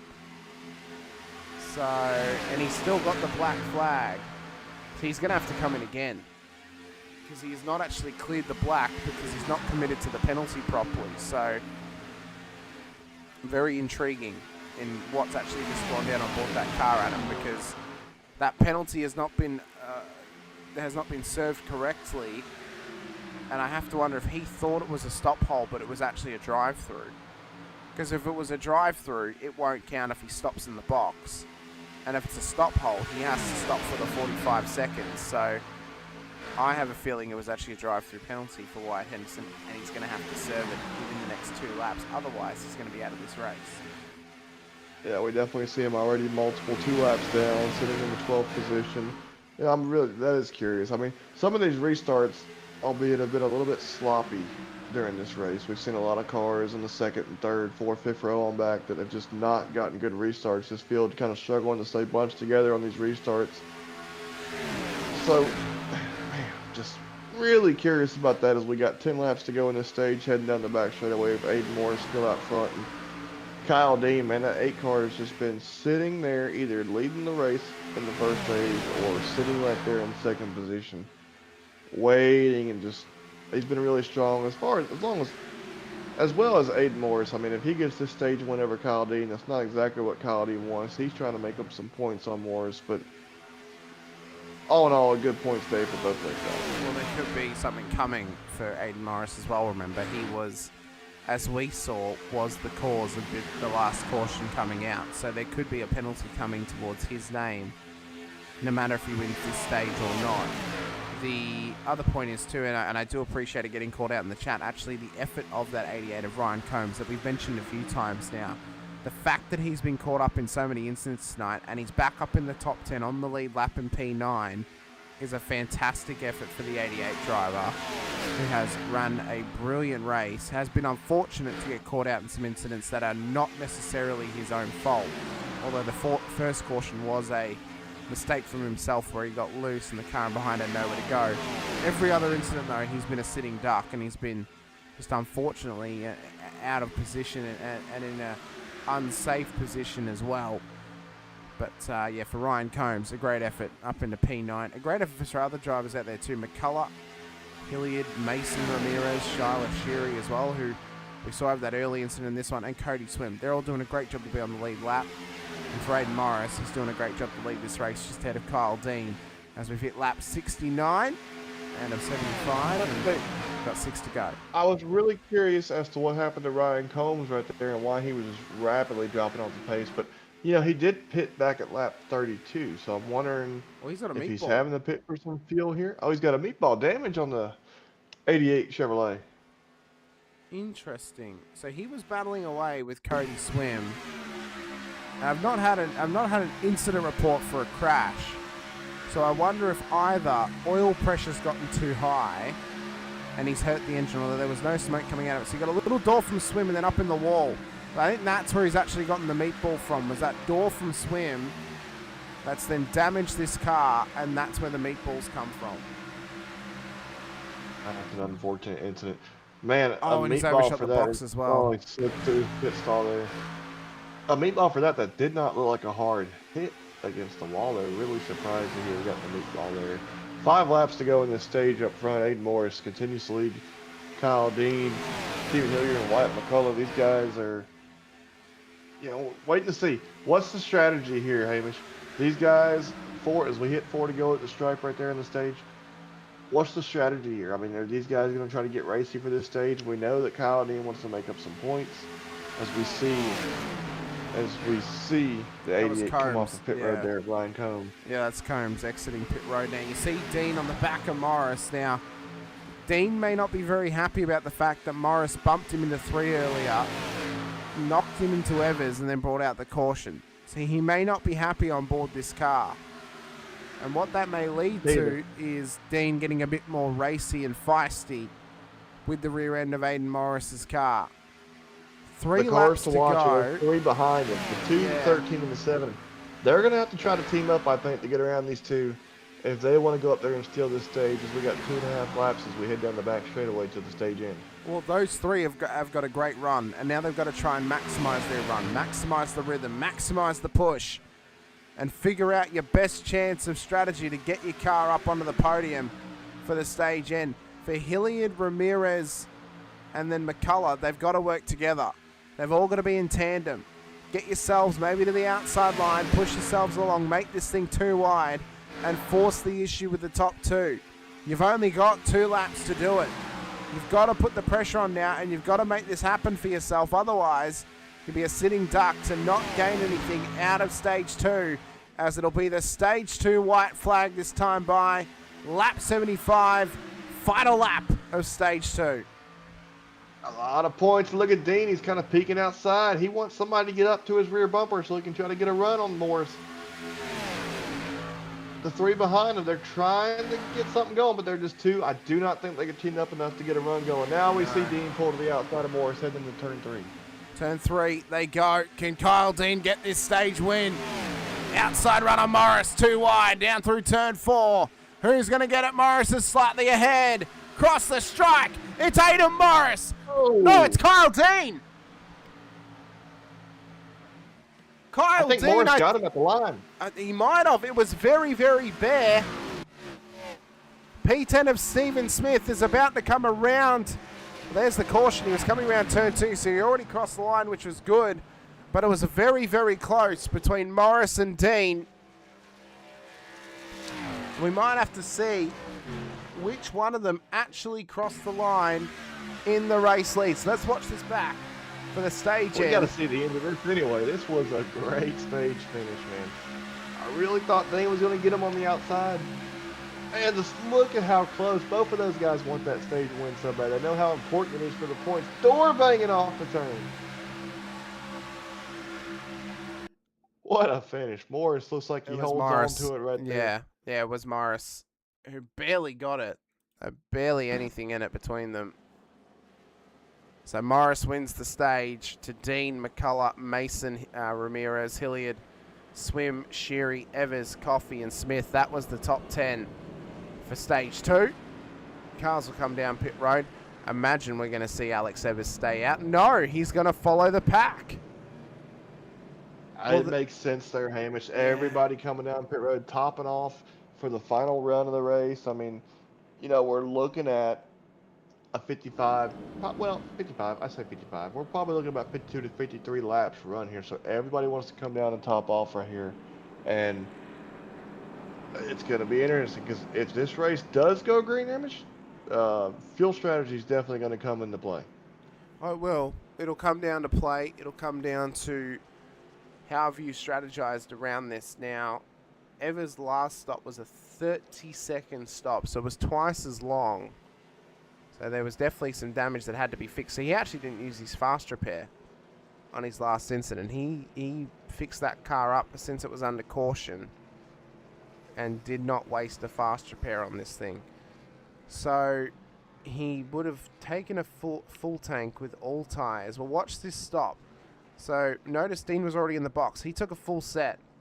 Evers will take rights. Will he take lefts? Or will he just take a shorter stop here? He's taking a full set. So a full service for Alex Evers, but he's out already, and he's out in P5. There's a couple cars who've taken extended stops. I have to wonder if there was some damage getting fixed for Swim, Mason, and for Sheary, who had extended stops there. Yeah, we're going to have to come back. I'm really interested, since you brought that up about the fast repair and that he saved his fast repair. If we come back to that at the end of this race, that a fast repair helped him out, that is going to be a story for sure. That's a great strategic move there if you can do it. I mean, you've got two in your back pocket, but I suppose if you can hang on to both of them, it's a scenario of he could hang on to both of them. He could maintain track position within the top 10 and remained on the lead lap. It was actually probably the smarter choice to not take it, and he probably made the better choice to not take it because he didn't have to. He maintained top 10 positioning and he's maintained his fast repairs. So now if he gets in a slot where he gets in a wreck, he has to fast repair that car and he's back out there on the lead lap again, he is going to be thanking himself and nobody else for that fact of keeping his car in the race. Wyatt McCullough has somehow exited pit lane in the race lead, and the way he's done this is he's only taken an 11-second stop. So I think for McCullough, he's taken right side tyres here, Adam, and enough fuel to get this car topped off. I think that's how he's done this. Man, that's going to be really interesting because I'm thinking tires are going to matter towards the end of this race. And if it's me, I want 4 fresh tires on this thing. I tell you, somebody else who just come into play of this race is the 24 of Wyatt Henderson. We just saw him get a wave around. He's going to be back on the lead lap, although he has not pitted since lap 61. And Ryan Combs as well. He gets a lap back and puts himself 1 lap down now. We'll see which of them can maximise off this restart. Final stage of the race. As we stated, it'll be 50-odd laps. This is the money stage right here. If they get 3 cautions, they can make this race end without a stop. If it goes green flag to lap 95 and then we find ourselves in a scenario with needing that fuel again, then we'll likely find them into pit road. Green flag once more, lap 80 of 130, 51 to go. We're roughly, I will correct myself, we're roughly 6 laps away from the true critical lap, lap 85. So if you're going to save tyres or you're going to save fuel, you've got to save them for 6 laps. You need 6 laps of fuel on this car to get it home. 3 cautions will do it, or sitting in the draft train for the next 45 laps will do it as well. So if you're Kyle Dean, you're hopeful maybe for a caution or 2. If you're McCullough, you're hoping for 3. That'll get you to the end. Everyone else, hoping to hang on to track position. 50 laps to go as we head through turns 1 and 2 now. You're exactly right. These guys sitting in the draft train. Oh, as we see the 2 get squirrely. Interesting. Oh, I seen the 2 go up there and go up high and look like he was going to try to make a run in the lead. And then we see him get loose coming off turn 2. Man, I'd like to see that move again because that's a move he's going to have to practice if he wants that to stick at the end of the race. But going back to what you said, like you said, these guys in the draft train. Then the 7, he's going to be in a bad spot if he just gets to ride up front and just use all his gas up there. And those guys behind him that may just sit there and save fuel behind him. I think we've seen Kyle Dean do that the last stage, basically behind, behind the 8 car basically all night long. Yeah. Well, but behind both Evers and Morris, he managed to save fuel and get his car to the end. Exactly. I mean, it was a great strategy. He made 50 laps. So if he sits here behind McCullough now for the next 40 laps, he's going to make the stage end. So, or the racing, I should say. So, this will pay out well for those guys in the train, but as you said, it's not going to work for McCullough because he's burning up gas, he's wide open, and this car's only going to be able to go 45 on this tank of fuel. He's never going to make the race end. He needs cautions, or he needs to drop back and in line and get some fuel save happening. But now the field, guess what, Amish? We're all bunched back up again. So what's that mean? The track's gotten dark, it's gotten cool, but these guys are getting more antsy as this race comes down to the end. So we might see a couple more cautions, I think. We might. We very well may. I'm willing to bet on it. Well, that's often been the case. It's been middle stage has often been the cleanest this season for Throttle Nation, and then you get towards the end of the race, and then that's when the darts start to miss the board. That's when you start to get mistakes from drivers out there, and that's when you start to get a little bit antsy amongst the onboards of these cars as well. You see a bit of two-wide action here with Huffman trying to lead, Mason in behind him up the order. On the outside line now of Evers and of Coffey, who finds himself back on the lead lap. Top three tucked in, saving some fuel. Don't know about this strategy here for Huffman trying to go for the race lead. Ultimately, you've got to be able to save some fuel. Huffman he's 2 laps down. I know exactly what his strategy is. He wants to go up there and lead this pack and hope for a caution and hope they can get one of his laps back that way. And Mason is just helping him out by pushing him up there. Oh! There. But what he wants to do is get up there and get that lead so that he can get a caution and get a lap back. If he can get a lap back, he's going to be sitting pretty good because he then could possibly get a lucky dog. Very well made. The issue for that would be is if he gets a 1X within that caution, he will not get the lucky dog. So for Ramirez, he's trying to get pulled along by the lapped car of Huffman now. So this helping Ramirez gain on those top 5, placing that car within the top 5 as well. But the issue is he using too much fuel, getting dragged along. What about McCullough? How much fuel is he using here with 43 to go in this race when they cross the line? They are within critical. They're within the money. If we get ourselves a single caution, don't be surprised if you see the field come down pit road, top it off with gas, guarantee they can get home and not worry about relying on multiple cautions to save fuel and push these cars to the very end. I have to take that back. Huffman is 3 laps down, not 2 laps down. So he would not be able to get a lucky dog if he was able to get back on the lead lap. And there he goes. We saw him loose earlier, and he just went around through turns 3 and 4. We did indeed. That'll bring out the caution. And the big one has happened at turn 4. Multiple cars. This is what happened to Huffman on that outside. Got loose. And then into Evers, into Coffey. Hilliard comes in. A lot of Harker braking. And just a wild moment. My down at goodness, turn and 4. all the Harker braking. Wow. I cannot believe that. Multiple cars now with meatball flags, including Cody Swim, Shyla Sherry, whose car's actually parked up, Stephen Smith, Ryan Combs, heartbreak for him, another meatball flag. We'll have to bring it in, hope he can get it fixed up. Let's go back and look at the replay on the 88 of Ryan Combs there. I'm starting to wonder if we may have forgotten where the brake pedal was. He was battling with the 24, who was all over the road. Oh, there was an They actually had back as well. Yeah, they actually had their own incident. Oh, brake pedal So was on Combs, and actually, I have to say here, Adam, and I'm interested in your perspective, obviously, as a driver of stock cars. What's your take on what can only be described as a block from the 24 as the 88 went to go low here and get that move made? Because ultimately, I don't think you can actually put any more blame on anyone other than the 24 car for aggressively blocking the spot of the 88.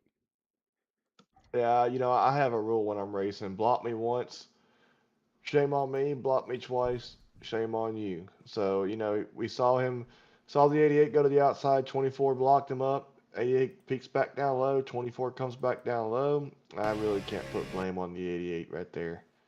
I mean, we see him just blocking all over the racetrack right there and just eventually gets turned for it.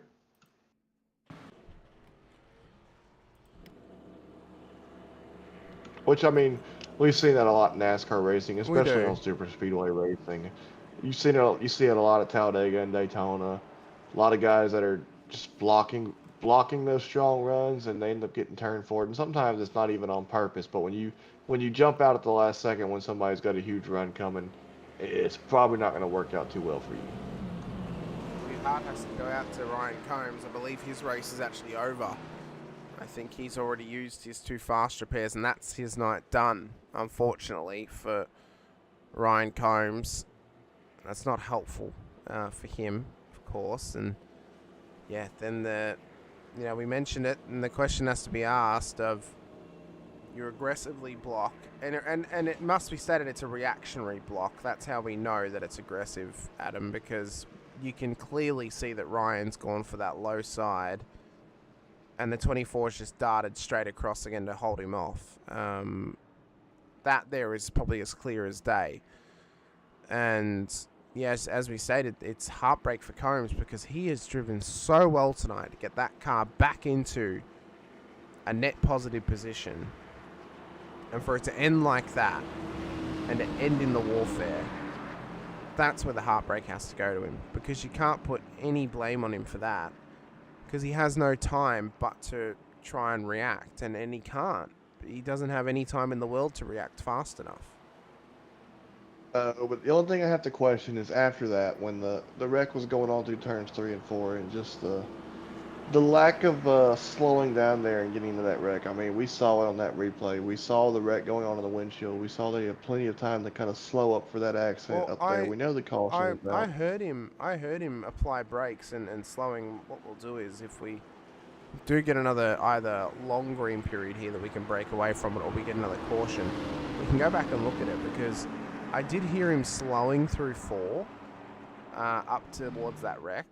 I think ultimately, though, it was just he just didn't react fast enough, or the car was unable to because of the damage that he may have sustained from that previous incident. Restart zone we are in once again. McCullough will get us back underway. Lap 92 of 130. Yeah, 39 laps to go now into this race, and Kyle Dean playing swiper. You know, he's just waiting on this 7, riding behind this 7, waiting for his opportunity to get up there and saving a little fuel. The caution definitely helps these guys. As we talked about it. If the caution did come out, they were going to be able to save a lot of gas underneath of that, and it definitely helps out the number 7 as well. So, well, top 5. What's your take on that? Well, top five had to save. They have to save down to the end still. They're probably 2 cautions away, maybe 1 away, in behind McCullough to get home. Those that just pit, Coffey, Evers, and others. Coffey and Evers are the big gainers out of this, because they can now push. They can push fully to the end of this race. They've got enough to get home. They don't have to worry about fuel saving. They just have to worry about getting their rhythm and their pull right to get those cars at the order. So for Evers and Coffey, I think they're the strongest positioned amongst this top part of the field, because they don't have to fuel save. They don't have to sit behind anyone in traffic. They can just push on. And with slightly fresher tyres, try and get those cars to the end. Although Evers did have to repair that car in pit road. He was in there for about 40 seconds. So he did have to take some repairs. Is that car completely healthy? Or is he going to have to try and fix that up again if we get another caution out there? Well, you did mention that he was able to save one of his fast repairs, so either he used that up on that last caution, or he still has it. I don't think he did. He must still have it. Yeah, it's a 40-second stop, so... Oh, get another spinner in the back. Oh, we do indeed. And that might be... that was Stephen Smith. He's still going. Oh, there goes another car as well. Who was that? Was that Huffman? It was Huffman. There's the caution.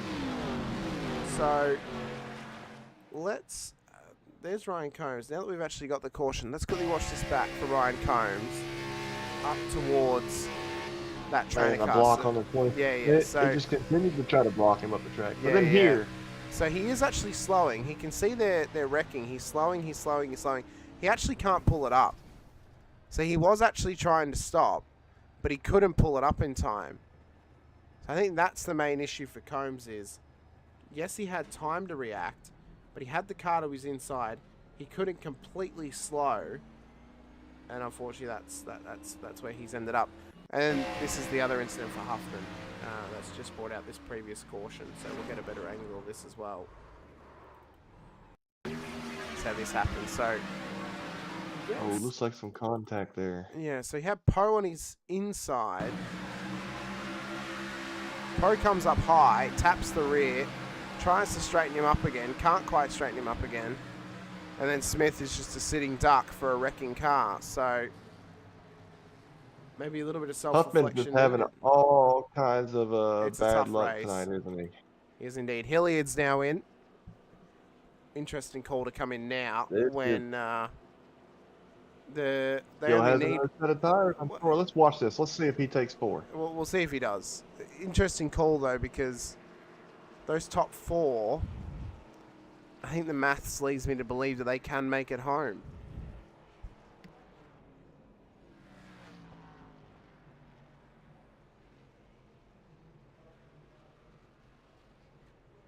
Definitely set of rights, and he's going to be, he's only going to be in 7th when he comes off pit road. There's only 7 cars back on the lead lap right now, so it's going to be right there. We saw the jack drop on the left side of the race car, so that's 4 tires for that number 2, and so he's going to be the freshest car. He's going to be the first car with the freshest tires right now. We'll see if fresh tires can be a benefit. Roughly for Hilliard. Almost 20 lap fresher tires than the rest of the field. Well, or at least the top 4. The top 4, 20 lap fresher. The 2 cars ahead of him of Evers and Coffey, the tyres are about 7 laps fresher. But he can get home, so he doesn't have to fuel save. He doesn't have to save tyres. He can just push on. Issue for the top 4 is, are they within saving striking distance, or have they got a bit more to save? Well, they would have saved 4 laps now from these 2 cautions, and we could argue, Adam, that every car behind McCullough has saved an extra lap, and all of a sudden they're good to go. They're good to push on. McCullough, though, needs this 3rd caution to come out to guarantee this car home, but I don't hate the call of, let's just stay out. We've got so many laps left. A caution could come at any time. I might be okay. It is a gamble, but I think it is a strategic gamble on his part. I think that may be where his thinking is. Yeah, I'd have to agree.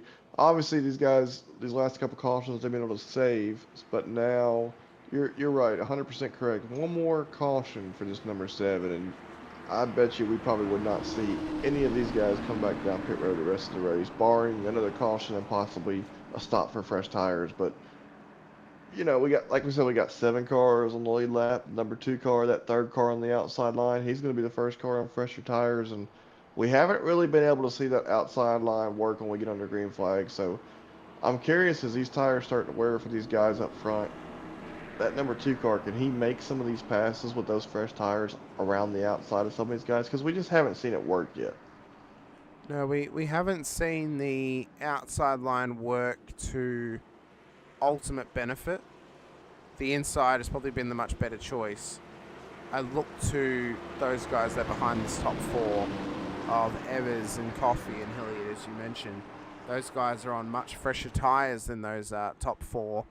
And as the race goes on, is that going to benefit them much more than the top 4 having to stay out on older tyres? To the restart zone we go, lap 99 of 130.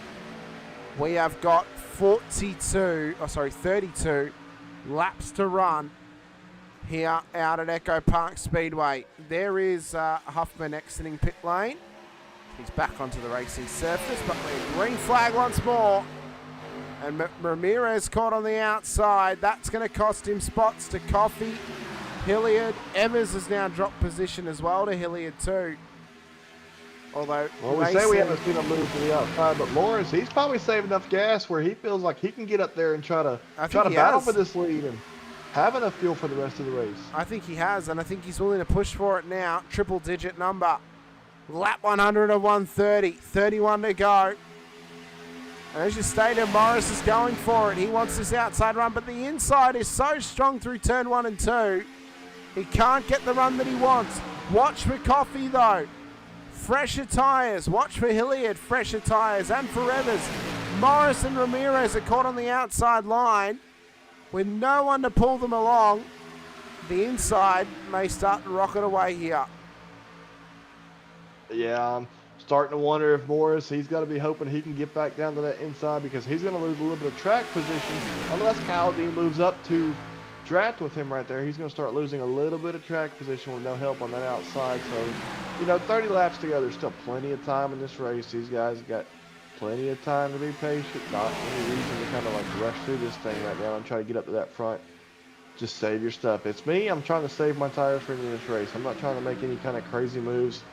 Keep my tires cooled down.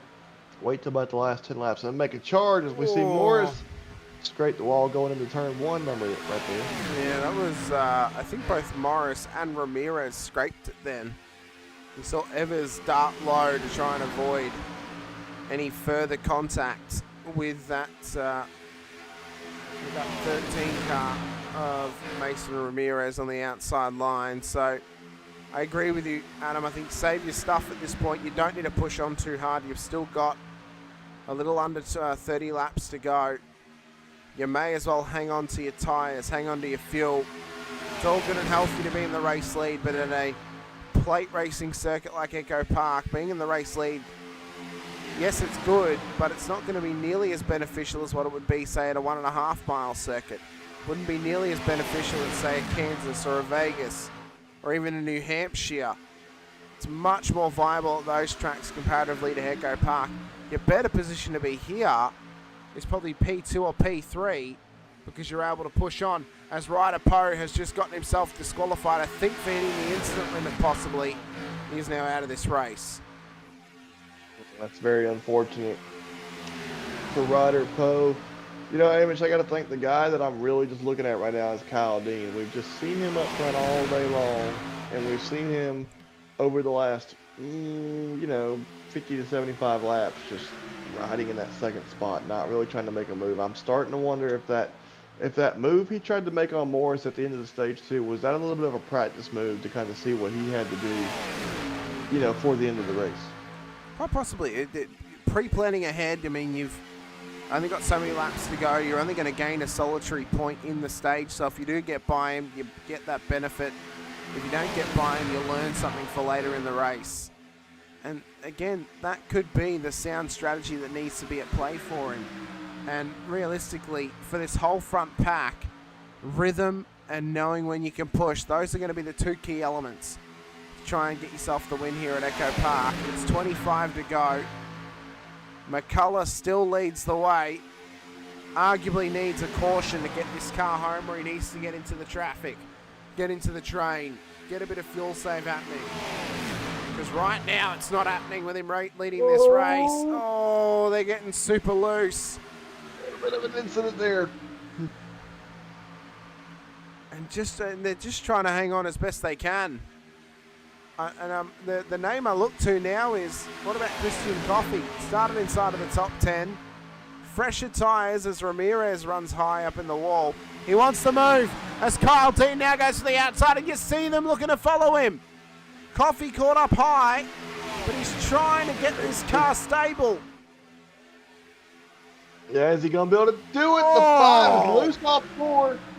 I look for Morris to kind of go with Coffee right here, but 5 is going to have to go back and tuck behind the 7 and get the tackle on the 12. Oh, and back on the track. What a rejoin right in the line of Ramirez and of Hilliard. There's the caution. We saw Evers give him a bump, but I don't think Evers really could do anything about it that knocked him off the road. But the rejoin, that was probably the most egregious part of the whole thing. Tough luck for Mason Ramirez right there, minding his own business on that high line. Man, we got to see this. Well, we saw the 5 all over the road through the tri-oval. Literally all over it. Goes low, gets caught up in front of Evers. Evers had nowhere to go. Evers couldn't do anything about it. He's foot to the floor thinking, my gap's open. No one's going to jump right in front of me. And then we'll watch it back in full speed. So you watch here. So the 5 got super loose early. Evers really didn't have enough chance to lift. Gave the knock to the 5. The 5 just straight up re-enters the circuit. Mid-corner. That's the most egregious part of it. Right in the line of fire of Mason Ramirez and Stephen Hilliard. And, I mean, it's heartbreaking for those guys, ultimately, but Yeah, Amish, it's just like we talked about earlier with the 24 of Wyatt Henderson when he threw the block on Ryan Combs. We talked about it, cars coming with the head of steam and you dive down right in front of them. Good results usually do not happen. No. Especially at these drafting tracks. So we're going to see a few cars coming to pit road.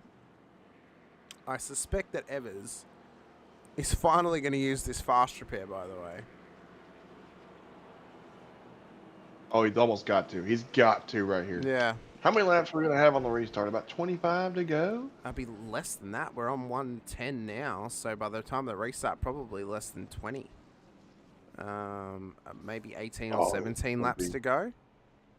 This is going to be a great run to the checkered flag. I can just know. I know. Everybody's going to be so aggressive right here. We're going to see these fast repairs getting used. And it looks like, yep, getting some left side tires. Some fresh tires for the 12 as well. So he has used. Probably got a fast I think he has fast repaired because he got a slight netcode knock off of that contact that happened.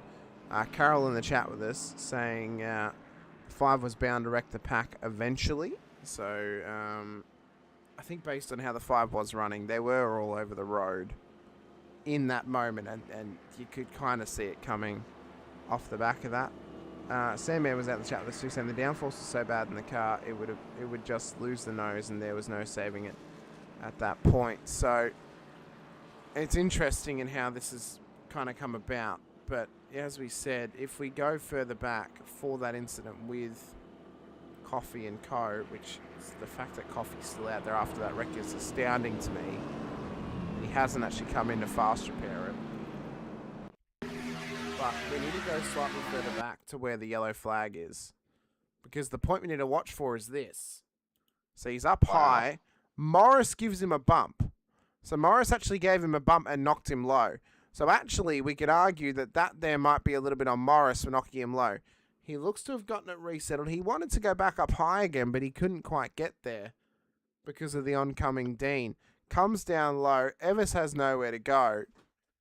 The 5 gets sent off track, and then as I said, I think this is actually probably the worst part of it. He went off, and then he just comes straight back on the road again. It's so hard.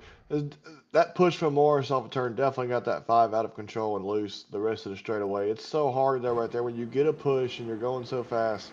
You're trying to react quick enough where you can try to hold it down, but you're just sliding back up the racetrack. I don't think the 5 intentionally tried to come back up in front of Ramirez, I don't think so either, but it's just really unfortunate. He got that push and his whole car was just in a dead slide right back up the track.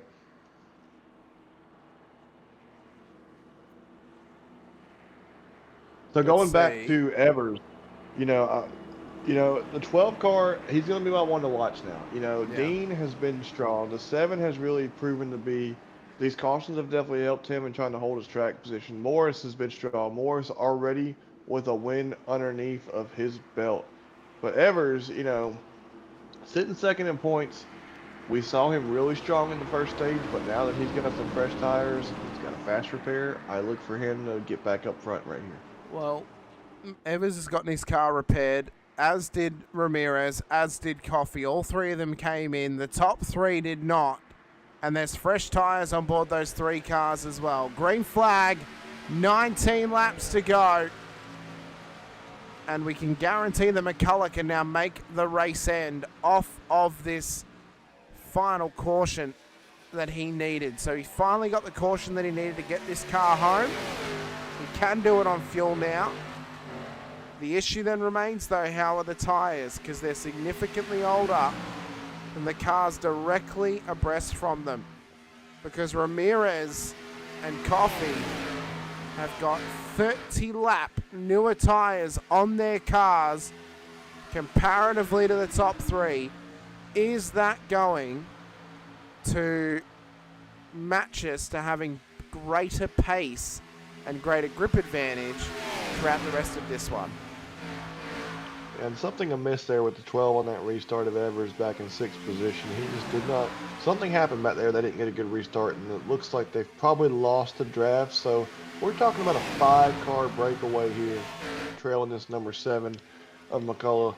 And, you know, Ramirez right there, we see him poking to the outside, but Dean and Morris have been the 2 cars that really I've just kind of seen up front all day long. And we saw Ramirez, we saw the 5 in the last, you know, earlier at the end of stage 2, try to kind of form up and develop a run. So we're going to have to see if these guys got any friends. Can they make some friends here? Can they team up? Can they try to get around these guys in front? It's just going to be really interesting here with 17 laps to go as we round through turns 3 and 4. These 5 guys, it looks like, are going to be the ones that's going to come down to. Well, we'll see how intense it gets for them. We'll see how much they push. For Ramirez, we saw him trying to go for the outside run, but he didn't have anyone following him. He went too high. That then caught him out of the side draft, and that actually dropped him back positioning into the rear end of this train. For the 7, he looks to hang on as best he can. He's held on to this race lead for quite a few laps. But Kyle Dean is hot on his heels, waiting to strike, like a cobra waiting to shove the venom in you and get past you. Can Dean do it? Can he sneak this car into the race lead past McCullough? He'll know the VIN number of the rear bumper bar of McCullough's car by this point. He sat behind it for long enough. He'll know it off by heart. But we'll see how much further they can push to keep running in this one. But probably the what could probably be agreed by the chat is the interesting part, I suppose, or the controversial part, I should say, of that wreck is the fact, Adam, that Coffey's actually remained inside of the top 5 after being arguably one of the causes of that previous caution and that previous wreck as well. That is very curious. Did he go down and, I guess he did go down and pit right there and get some damage. Yeah, I was wrong. He did. He went down and he did correct or fix the damage and get a stop made. But I suppose if you had a live RC, it'd probably be an end of line penalty and he would have been to the rear of the train. So yeah, not many cars left to go to the end of the line, but we did see on the restart that there was definitely some struggles with the rear of the field. It's kind of cost Evers. I'm really curious. You know, Evers is now 3 seconds back from this lead pack, so kind of unfortunate for him. Curious if they can kind of form up back there and get a little bit of draft going, have any chance of catching this front 5. Well, you can see that Dean just trying to poke the nose, find a way through. Morris now trying to get this done. Watch from Ramirez on his outside. They line up again. There It looks to Dean. be, yeah. Dean wants it. He wants this move. He's poking the nose. He's trying to find a run, trying to see if he can get this car off the corner and the maximum speed of the race lead. It's 12 to go. High intensity. Aidan Morris now to the outside. And we'll have to tuck back in again. I cannot see Dean and Morris really trying to help each other too much. They're probably going to have to get around the 7, but those 2 are locked up in a tight championship points battle for the points lead. Dean definitely wants to finish ahead of Morris so he can make up some ground. Morris has already won a race, coming off a win. He's trying to get a second one right here and extend this points lead. You see there Ramirez now to the outside. He wants a bit of push and pull from Morris's car, but Morris is not willing to go for the outside just yet. It's almost like he's anticipating the train to go out there and he wants to lock Coffey down to the inside. Now he gets a bit of a run. Morris runs up high. There's a slight bump from Ramirez, but he managed to pull it up nicely. So yeah, aggression factors raising. McCullough's no stranger to victory lane either. He's also trying to get another win on the season. He's already got one, and he's can use these points really big right here. I'm curious. He has stayed out there longer than anybody else has. He's got to have the most worn out tires. Well, he hasn't really stayed out longer, but he's been out front longer than anybody else. So you know he's got less fuel. You know his tire's got to be a little bit hotter riding up front in front of these guys trying to defend him, but he's holding a steady bottom lane here. 9 laps to go. Still, though, somebody's got to be able to form up right here and get past these guys. Well, we'll see if anyone can. They've got to make a choice, and as we stated before, they've got to have that gentleman's agreement. We've got to work together, get our cars past him, and then fight for the lead. That's the difficulty with the pack or the plate racing nature of the new Echo Park is you've got to work together. You've got to have friends out there. You've got to all be willing to push on as Dean is now finally looking for this race lead. Can he do it? He know he's got Morrison behind and Ramirez. He's going to get the push to try and get through. But the issue is he's just opened up the door for Coffee to come through now on the inside behind McCullough. Big gamble. Hasn't paid off just yet, but can he get this done as they run through turn 3 and 4? That puts Dean and Morris to the back of these top fives. But I'm telling you what, Hamish, these guys racing side by side up here, I'm telling you who's loving that right now. I'm watching him on the interval. He's slowly creeping back up, and that's Alex Evers. He got some help back there, and he is coming and catching this front field. I mean, he's caught him by about 3 to 4 tenths in the last lap. Yeah, he's definitely got some help. Is that Huffman? It is Huffman. The car that slaps down, and Evers is probably thanking the fact that Huffman's out there. Watch on the outside though. Stephen Smith was going slow. You saw that Morris wanted an outside run, but he had to tuck back into a void. That could have ended very, very poorly. As you saw there, Coffee got loose on the tri-oval again. Contact with Ramirez. That'll be a caution. Hard contact with Ramirez on the inside wall. The 5 may be okay, but Ramirez took a hard lick right there. This changes everything. So, it's a scenario again of the 5 of Coffee doesn't know who he wants to stop. He tried to block Dean, then went to go down low again. Ramirez had the run. And now the coffee's been spilled all over the table.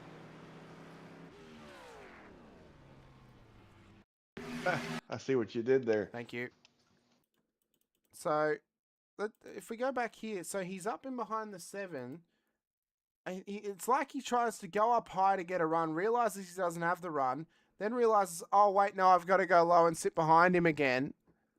And then just go straight across the nose of Ramirez. Looks like he got loose. Let's go. Can we ride on board with him? We can. It looks like he was trying to make a move to the outside right there, and then you see his car just break loose when he tries to cut back to the left a little bit. And he just loses control of the car. These O'Reilly Auto Parts cars, I mean, these things are something else. So you see there, the race leader gets a bit loose. So he goes up high. He's trying to save you see him it. Turn the wheel back right. Yeah. He did not mean for that car to break loose like that.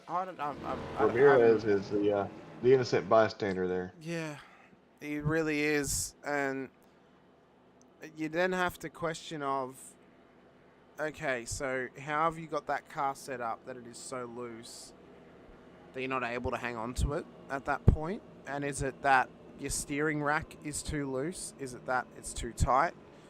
Is it that you've not set up your steering to be pinpoint accurate in your steering software?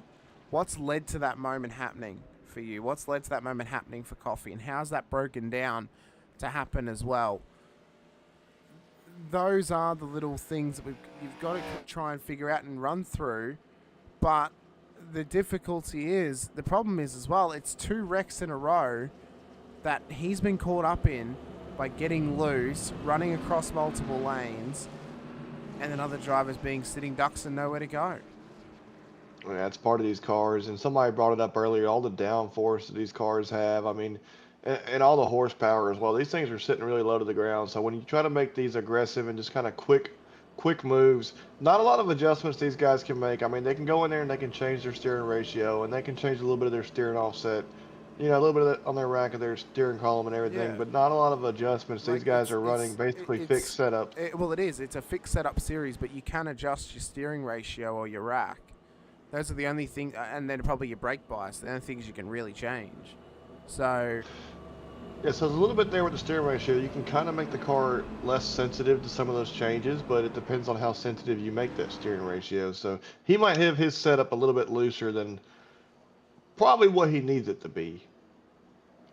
I'm always of a belief, Adam, I don't know about you, I prefer a much more pinpoint accurate steering in a stock car. So I want it to be a lower steering ratio or steering rack, so then that's why I don't have to turn the wheel as much to get it in through the corners, because I find that when you've got that ratio or that rack too far, you've got to correct a lot further to try and fix it. Where when it's a lot more pinpoint accurate, it's a lot tighter.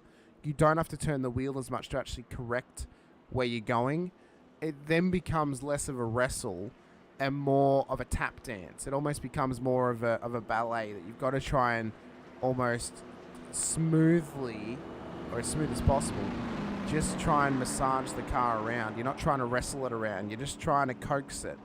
And I think that maybe in this scenario, that would be the better choice for Coffee than having the looser ratio, where he's going to try and correct it a lot further, and it's a lot harder to save the car when it's getting loose like that. Absolutely. Let's break this down now. We're coming to get through 3 and 4. We're going to get 2 laps to go. This is not a scheduled overtime. This is actually going to be the scheduled final 2 laps of the race. We got the 7 of McCullough, the 3 of Dean, or the 8 of Dean, I should say, and Morris in the 58. All on old tires. Evers has 30-lap fresher tires in the front 3. Coffee and Mason Ramirez, even more fresher than that, probably about 40-lap fresher tires. So the pace car pulls off turns 4. This is going to get real interesting. It will indeed. Our first green-white checker attempt, but it is within regulation time. To the restart zone. The 7 got a great start and great jump off the line. Will we get overtime, or will they stay green for this lap to get us to scheduled end? And you see there, Dean had to tuck some back help in. on the outside. The Dean's tucking back in. He doesn't have any help. Those guys with those fresh tires, they got to form up right here. They got to get around these front 3. Right now, it's single file. McCullough, Dean, and Morris. Ramirez trying to peek to the outside, trying to get some help up there. Evers struggling to pull to his bumper. White flag. 1 to go. We're going to make scheduled regulation end of 1:30. As we cross the line, Coffee is wrecked again, but it's not going to matter. There can be no yellow flag now that the white flag is out. It came out that little bit too late. He's rejoined the circuit alongside Alex Evers. Down the backstretch now, McCullough in the race lead. Watch for Kyle Dean. Here he comes, going for the move to the outside. Trying to go for the race lead. Watch for Ramirez to give him a hand here, to give him a push into the race win. Round the final corner, they run at turn 4. Kyle Dean patiently waited, got himself the race win. Ramirez P2. McCullough home on the podium and a great run. What a finish. I was wondering if Ramirez was going to try to sneak it in there for a 3-wide finish, but he just kind of stuck with Kyle Dean right there. Kyle Dean, first win of the season, first win in the NASCAR Throttle Nation Series in these O'Reilly Auto Parts cars. What a race win. And again, played the patient game. Didn't lead the most laps tonight, but patiently waited in that P2 spot. Knew when the run had to happen. Knew when he had to maximize the rhythm. He waited till that final lap to make the move for the race lead on McCullough, because it meant he limited anyone else coming back at him. It limited those fresher tire runners of Mason Ramirez, Alex Evers, or even Coffee for a period of time to come back at him. And now it's maximized with a race win here at Echo Park in Atlanta. What a great win for Kyle Dean. And not only the other thing, but man, to see Kyle Dean and that Kyle Busch tribute scheme, that number 8 Lucas Oil Chevrolet, I mean, that's just a great win. You know, he was running that tribute scheme in honor of Kyle Busch, and you see those guys doing a 3-car burnout there, probably as an extra little tribute there. So, got to say that's pretty special for him and special for the fans. You see a lot of guys celebrating with him right there. Probably a popular win amongst the drivers. Now, there was a few instances that we missed there on that final lap. So this is actually, if it was either a lap earlier or a few yards earlier, probably would have actually brought out the caution. So this was Coffee. Again, getting loose through 4. Then you see Evers. Didn't really have anywhere else to go. Gave him a bump and off the road. Went the 5 car. Actually found the jump and managed to get back on the circuit. So somehow he rejoined in a positive manner. But what a race, and what a race to the finish as well, must be said. And a great green flag run in the middle of this race that led to us getting some fantastic running from some of those drivers out there.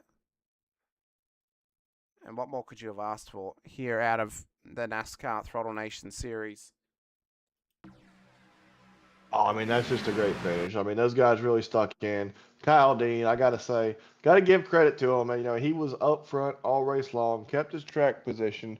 If he wasn't leading the race, he was sitting right there in second. I mean, he was probably the most patient driver of the night from what I've seen. Just I rode in agree. second, didn't try to get up there, didn't try to dominate the race, just took care of his stuff and he used it exactly when it mattered. And I mean, that's what we saw it used to perfection right there.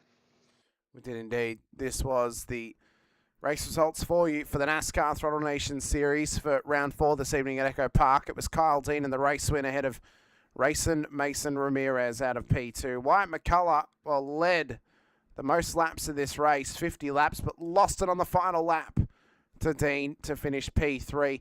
Mason Ramirez, what a drive, by the way, up 11 positions into P2. That's a fantastic effort. Pole position, of course, was Evers, but he never took advantage of that as well. It was Dean to Ramirez to McCullough on the top 3. Then it was Morris Evers top 5 ahead of Swim, Coffey, Smith, Huffman and Hilly at the top 10. Ryder Poe makes up P11 ahead of Henderson, Sheary, Combs, Jackson, Barnes and McConnell. It was 128 laps down in the end. We'll have a quick chat to our podium finishers here tonight.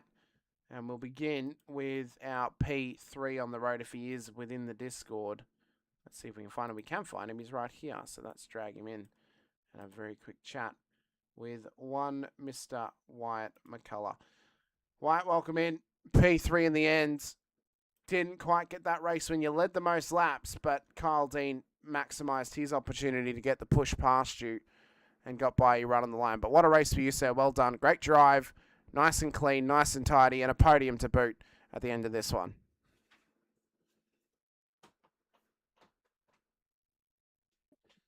Hello? Y'all hear me? Yeah, we got you. Oh, okay. Yeah, it was a great pass for the lead by Kyle. I tried to give him a slight block, but obviously I didn't want to get too aggressive and ruin it for the both of us. But good win to him. I tried to play the long game. I pit for stage 2, and I only took fuel, so I was running really, really old tires. Hey, on stage Wyatt, I 2, gotta you only wonder. took fuel. Yeah, I only took fuel stage 2. Oh, my God. And so, how old were your tires during that race? I believe I pit on like lap 50. Those are some old tires. So I got to ask you, Wyatt, what's your thought process those last couple laps trying to defend for the lead? You know, you got Dean behind you. He'd kind of been staying behind you for pretty much the majority of that final stage. What was your thought process coming to the white flag and then coming to the checkered? Just trying to keep my gap manageable. Not pulling too hard from him. So he isn't able to get a run on me through the straightaways and through the turns, keeping it on the bottom. And because this was a track position race, and that's why I stayed out and was keeping the bottom line. Well, Wyatt, a strong performance, a strong drive to P3. Not the race win that you would have hoped for, of course, but still solid points on the board after a fantastic drive. And a great effort to keep your car so clean for 50 laps on such old, actually 70 laps on such old tyres. But Wyatt, is there anyone that you want to give a shout out to or a thanks to before we let you go this evening? Man, you know who I want to give a shout out to, man. Rip Rowdy. Very good. Well, appreciate your time. We'll send you back to have a chat with your teammate, Cody Swim, and wish you the best of luck next week in the next round of the NASCAR Throttle Nation Series. Thank you. Next up, we have P2 in here with us already, who's been sat here with us all night and hearing us blabber away. It is Mason Ramirez. Mason, congratulations. You got that podium in the end. There was a lot of moments out there. You heard it from our mouths first of everything that was happening. But what was your opinion inside the car of everything that happened throughout this race? Brother, I'll just tell you right now, I'm sweating. That was a hot one, hot Atlanta for sure, living up to the name. We had a great race, honestly. I mean, it was a little bit caution heavy in the beginning, but once we got through that, which is kind of a trend, stage 2 and stage 3 typically run more green for us in the Throttle Nation League. Man, I don't know how many times I just took a stray. I mean, it must have been 2 or 3 times that I had to go drive to the front. Thankfully, I didn't use up my fast repairs. Kept those good for the end. I still had 2. Only used, I guess I used 2 at the end there. get back up. Yeah, overall, a solid day. I'm really proud of my team here, everyone that goes into this, and this one's for Rowdy for sure. Gotta love the rowdy tributes, Mason. I gotta ask you. It seemed like the cars on the outside line they were a lot more slick up there, a lot more grip left on the bottom. We were seeing a lot of cars on that outside struggle. What was your thought? You're trying to get up there. You didn't really have a lot of help behind you, but was there any other kind of move you could have made to try to get that win? You had a great run to second place right there. You know what? I couldn't make a run really on the high line, no matter what. I mean, I could side draft and I could get past a few cars, but I couldn't create a gap to get down low. That was my goal. Or if someone could jump out, we could have definitely made that work. It was much grippier in the middle. I'll tell you that. Once you get about 30 laps on those tires is when you start sliding up. So I think I played the strategy pretty good to make sure that I was able to keep my stuff clean for everybody else. But yeah, solid run for sure. Well, Mason, a great performance, a fantastic podium as well. Is there anyone that you want to give a shout out to before we let you go this evening? You know what? This one's for Kyle Busch. Would have liked to get a P1, but I know he was riding with me today. So really happy with the finish. Thanks to all the drivers for coming out, making this happen. We couldn't do it without you guys. We wouldn't have a driver base. And all the fans watching at home, really appreciate it. We appreciate you, Mason. Best of luck next week out at Talladega for the next round, and we'll see if you can maybe go one better and get yourself a race win at the fastest super speedway on the entire calendar. I'll have my bald eagle with me. Thank you, guys. Thank you so much. Next up, we have got our race winner here this evening who waited ever so patiently to push his car into the race lead on the final lap of the race. Kyle Dean. Kyle played it to absolute perfection in that one. You just waited and waited and waited and let the laps roll by until that final green-white checkered caution came out. You waited until the white flag, then you started to push on the back stretch and took that race lead. We saw you poke the nose a bit earlier, maybe just fainting at a move. But eventually, you got the chance, you got the move, you got past, and you made it work for you. What a race win, and congratulations. Woo, I appreciate it, man. Thank you. It's a hard day, the Remember Rowdy 200. This one's for Bush. I didn't realize that my baked on scheme was the Lucas Oil Chevrolet. I was running on my end the Monster Energy number 3 Chevrolet, but we had a really great car today. Kept it up front all day long. I was really testing the waters, trying to see about how could I get the outside run to work, and it just didn't seem like we could ever materialize enough to get outside and get clear of the leader.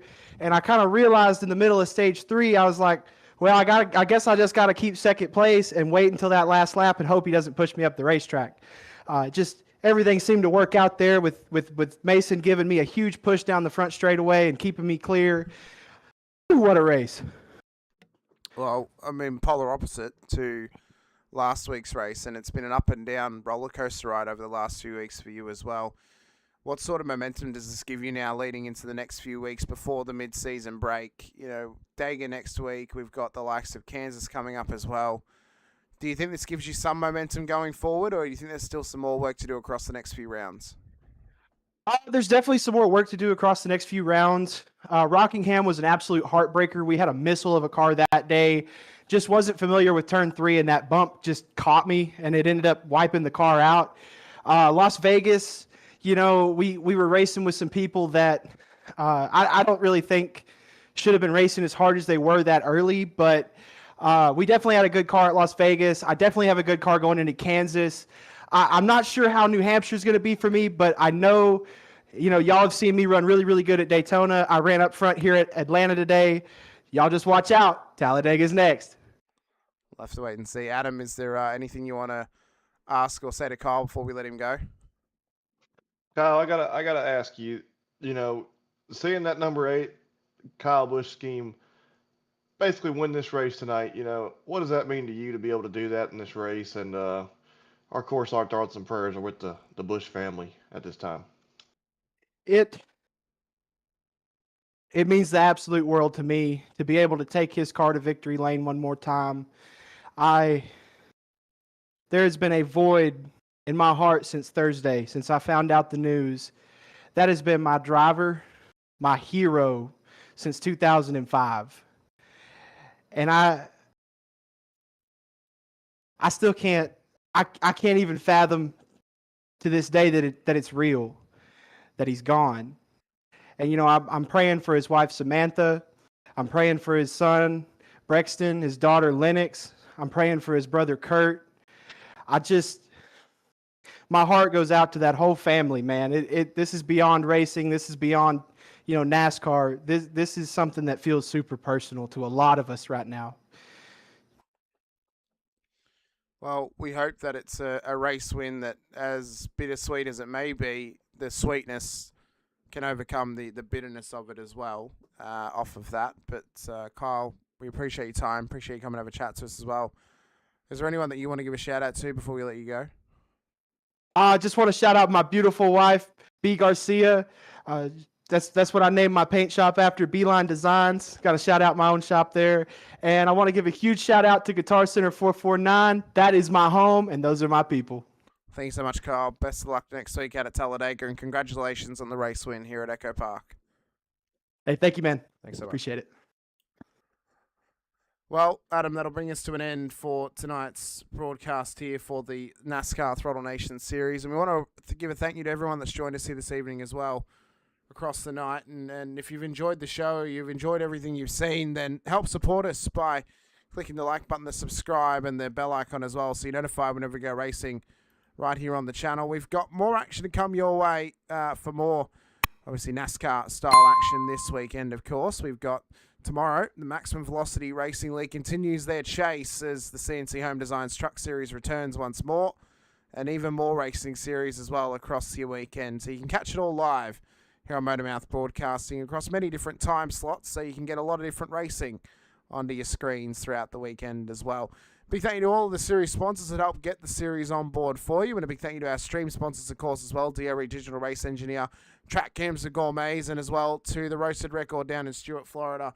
You can go and visit them in person, or you can order online. Use code SIM20 to get yourself a 20% discount at checkout. Help support us and help support the Roasted Record as well. For myself, Hamish Rondo, and Adam Newbert alongside me. Appreciate your time. Appreciate you for being here with us once again on Motormouth Broadcasting, where legends are created one corner at a time.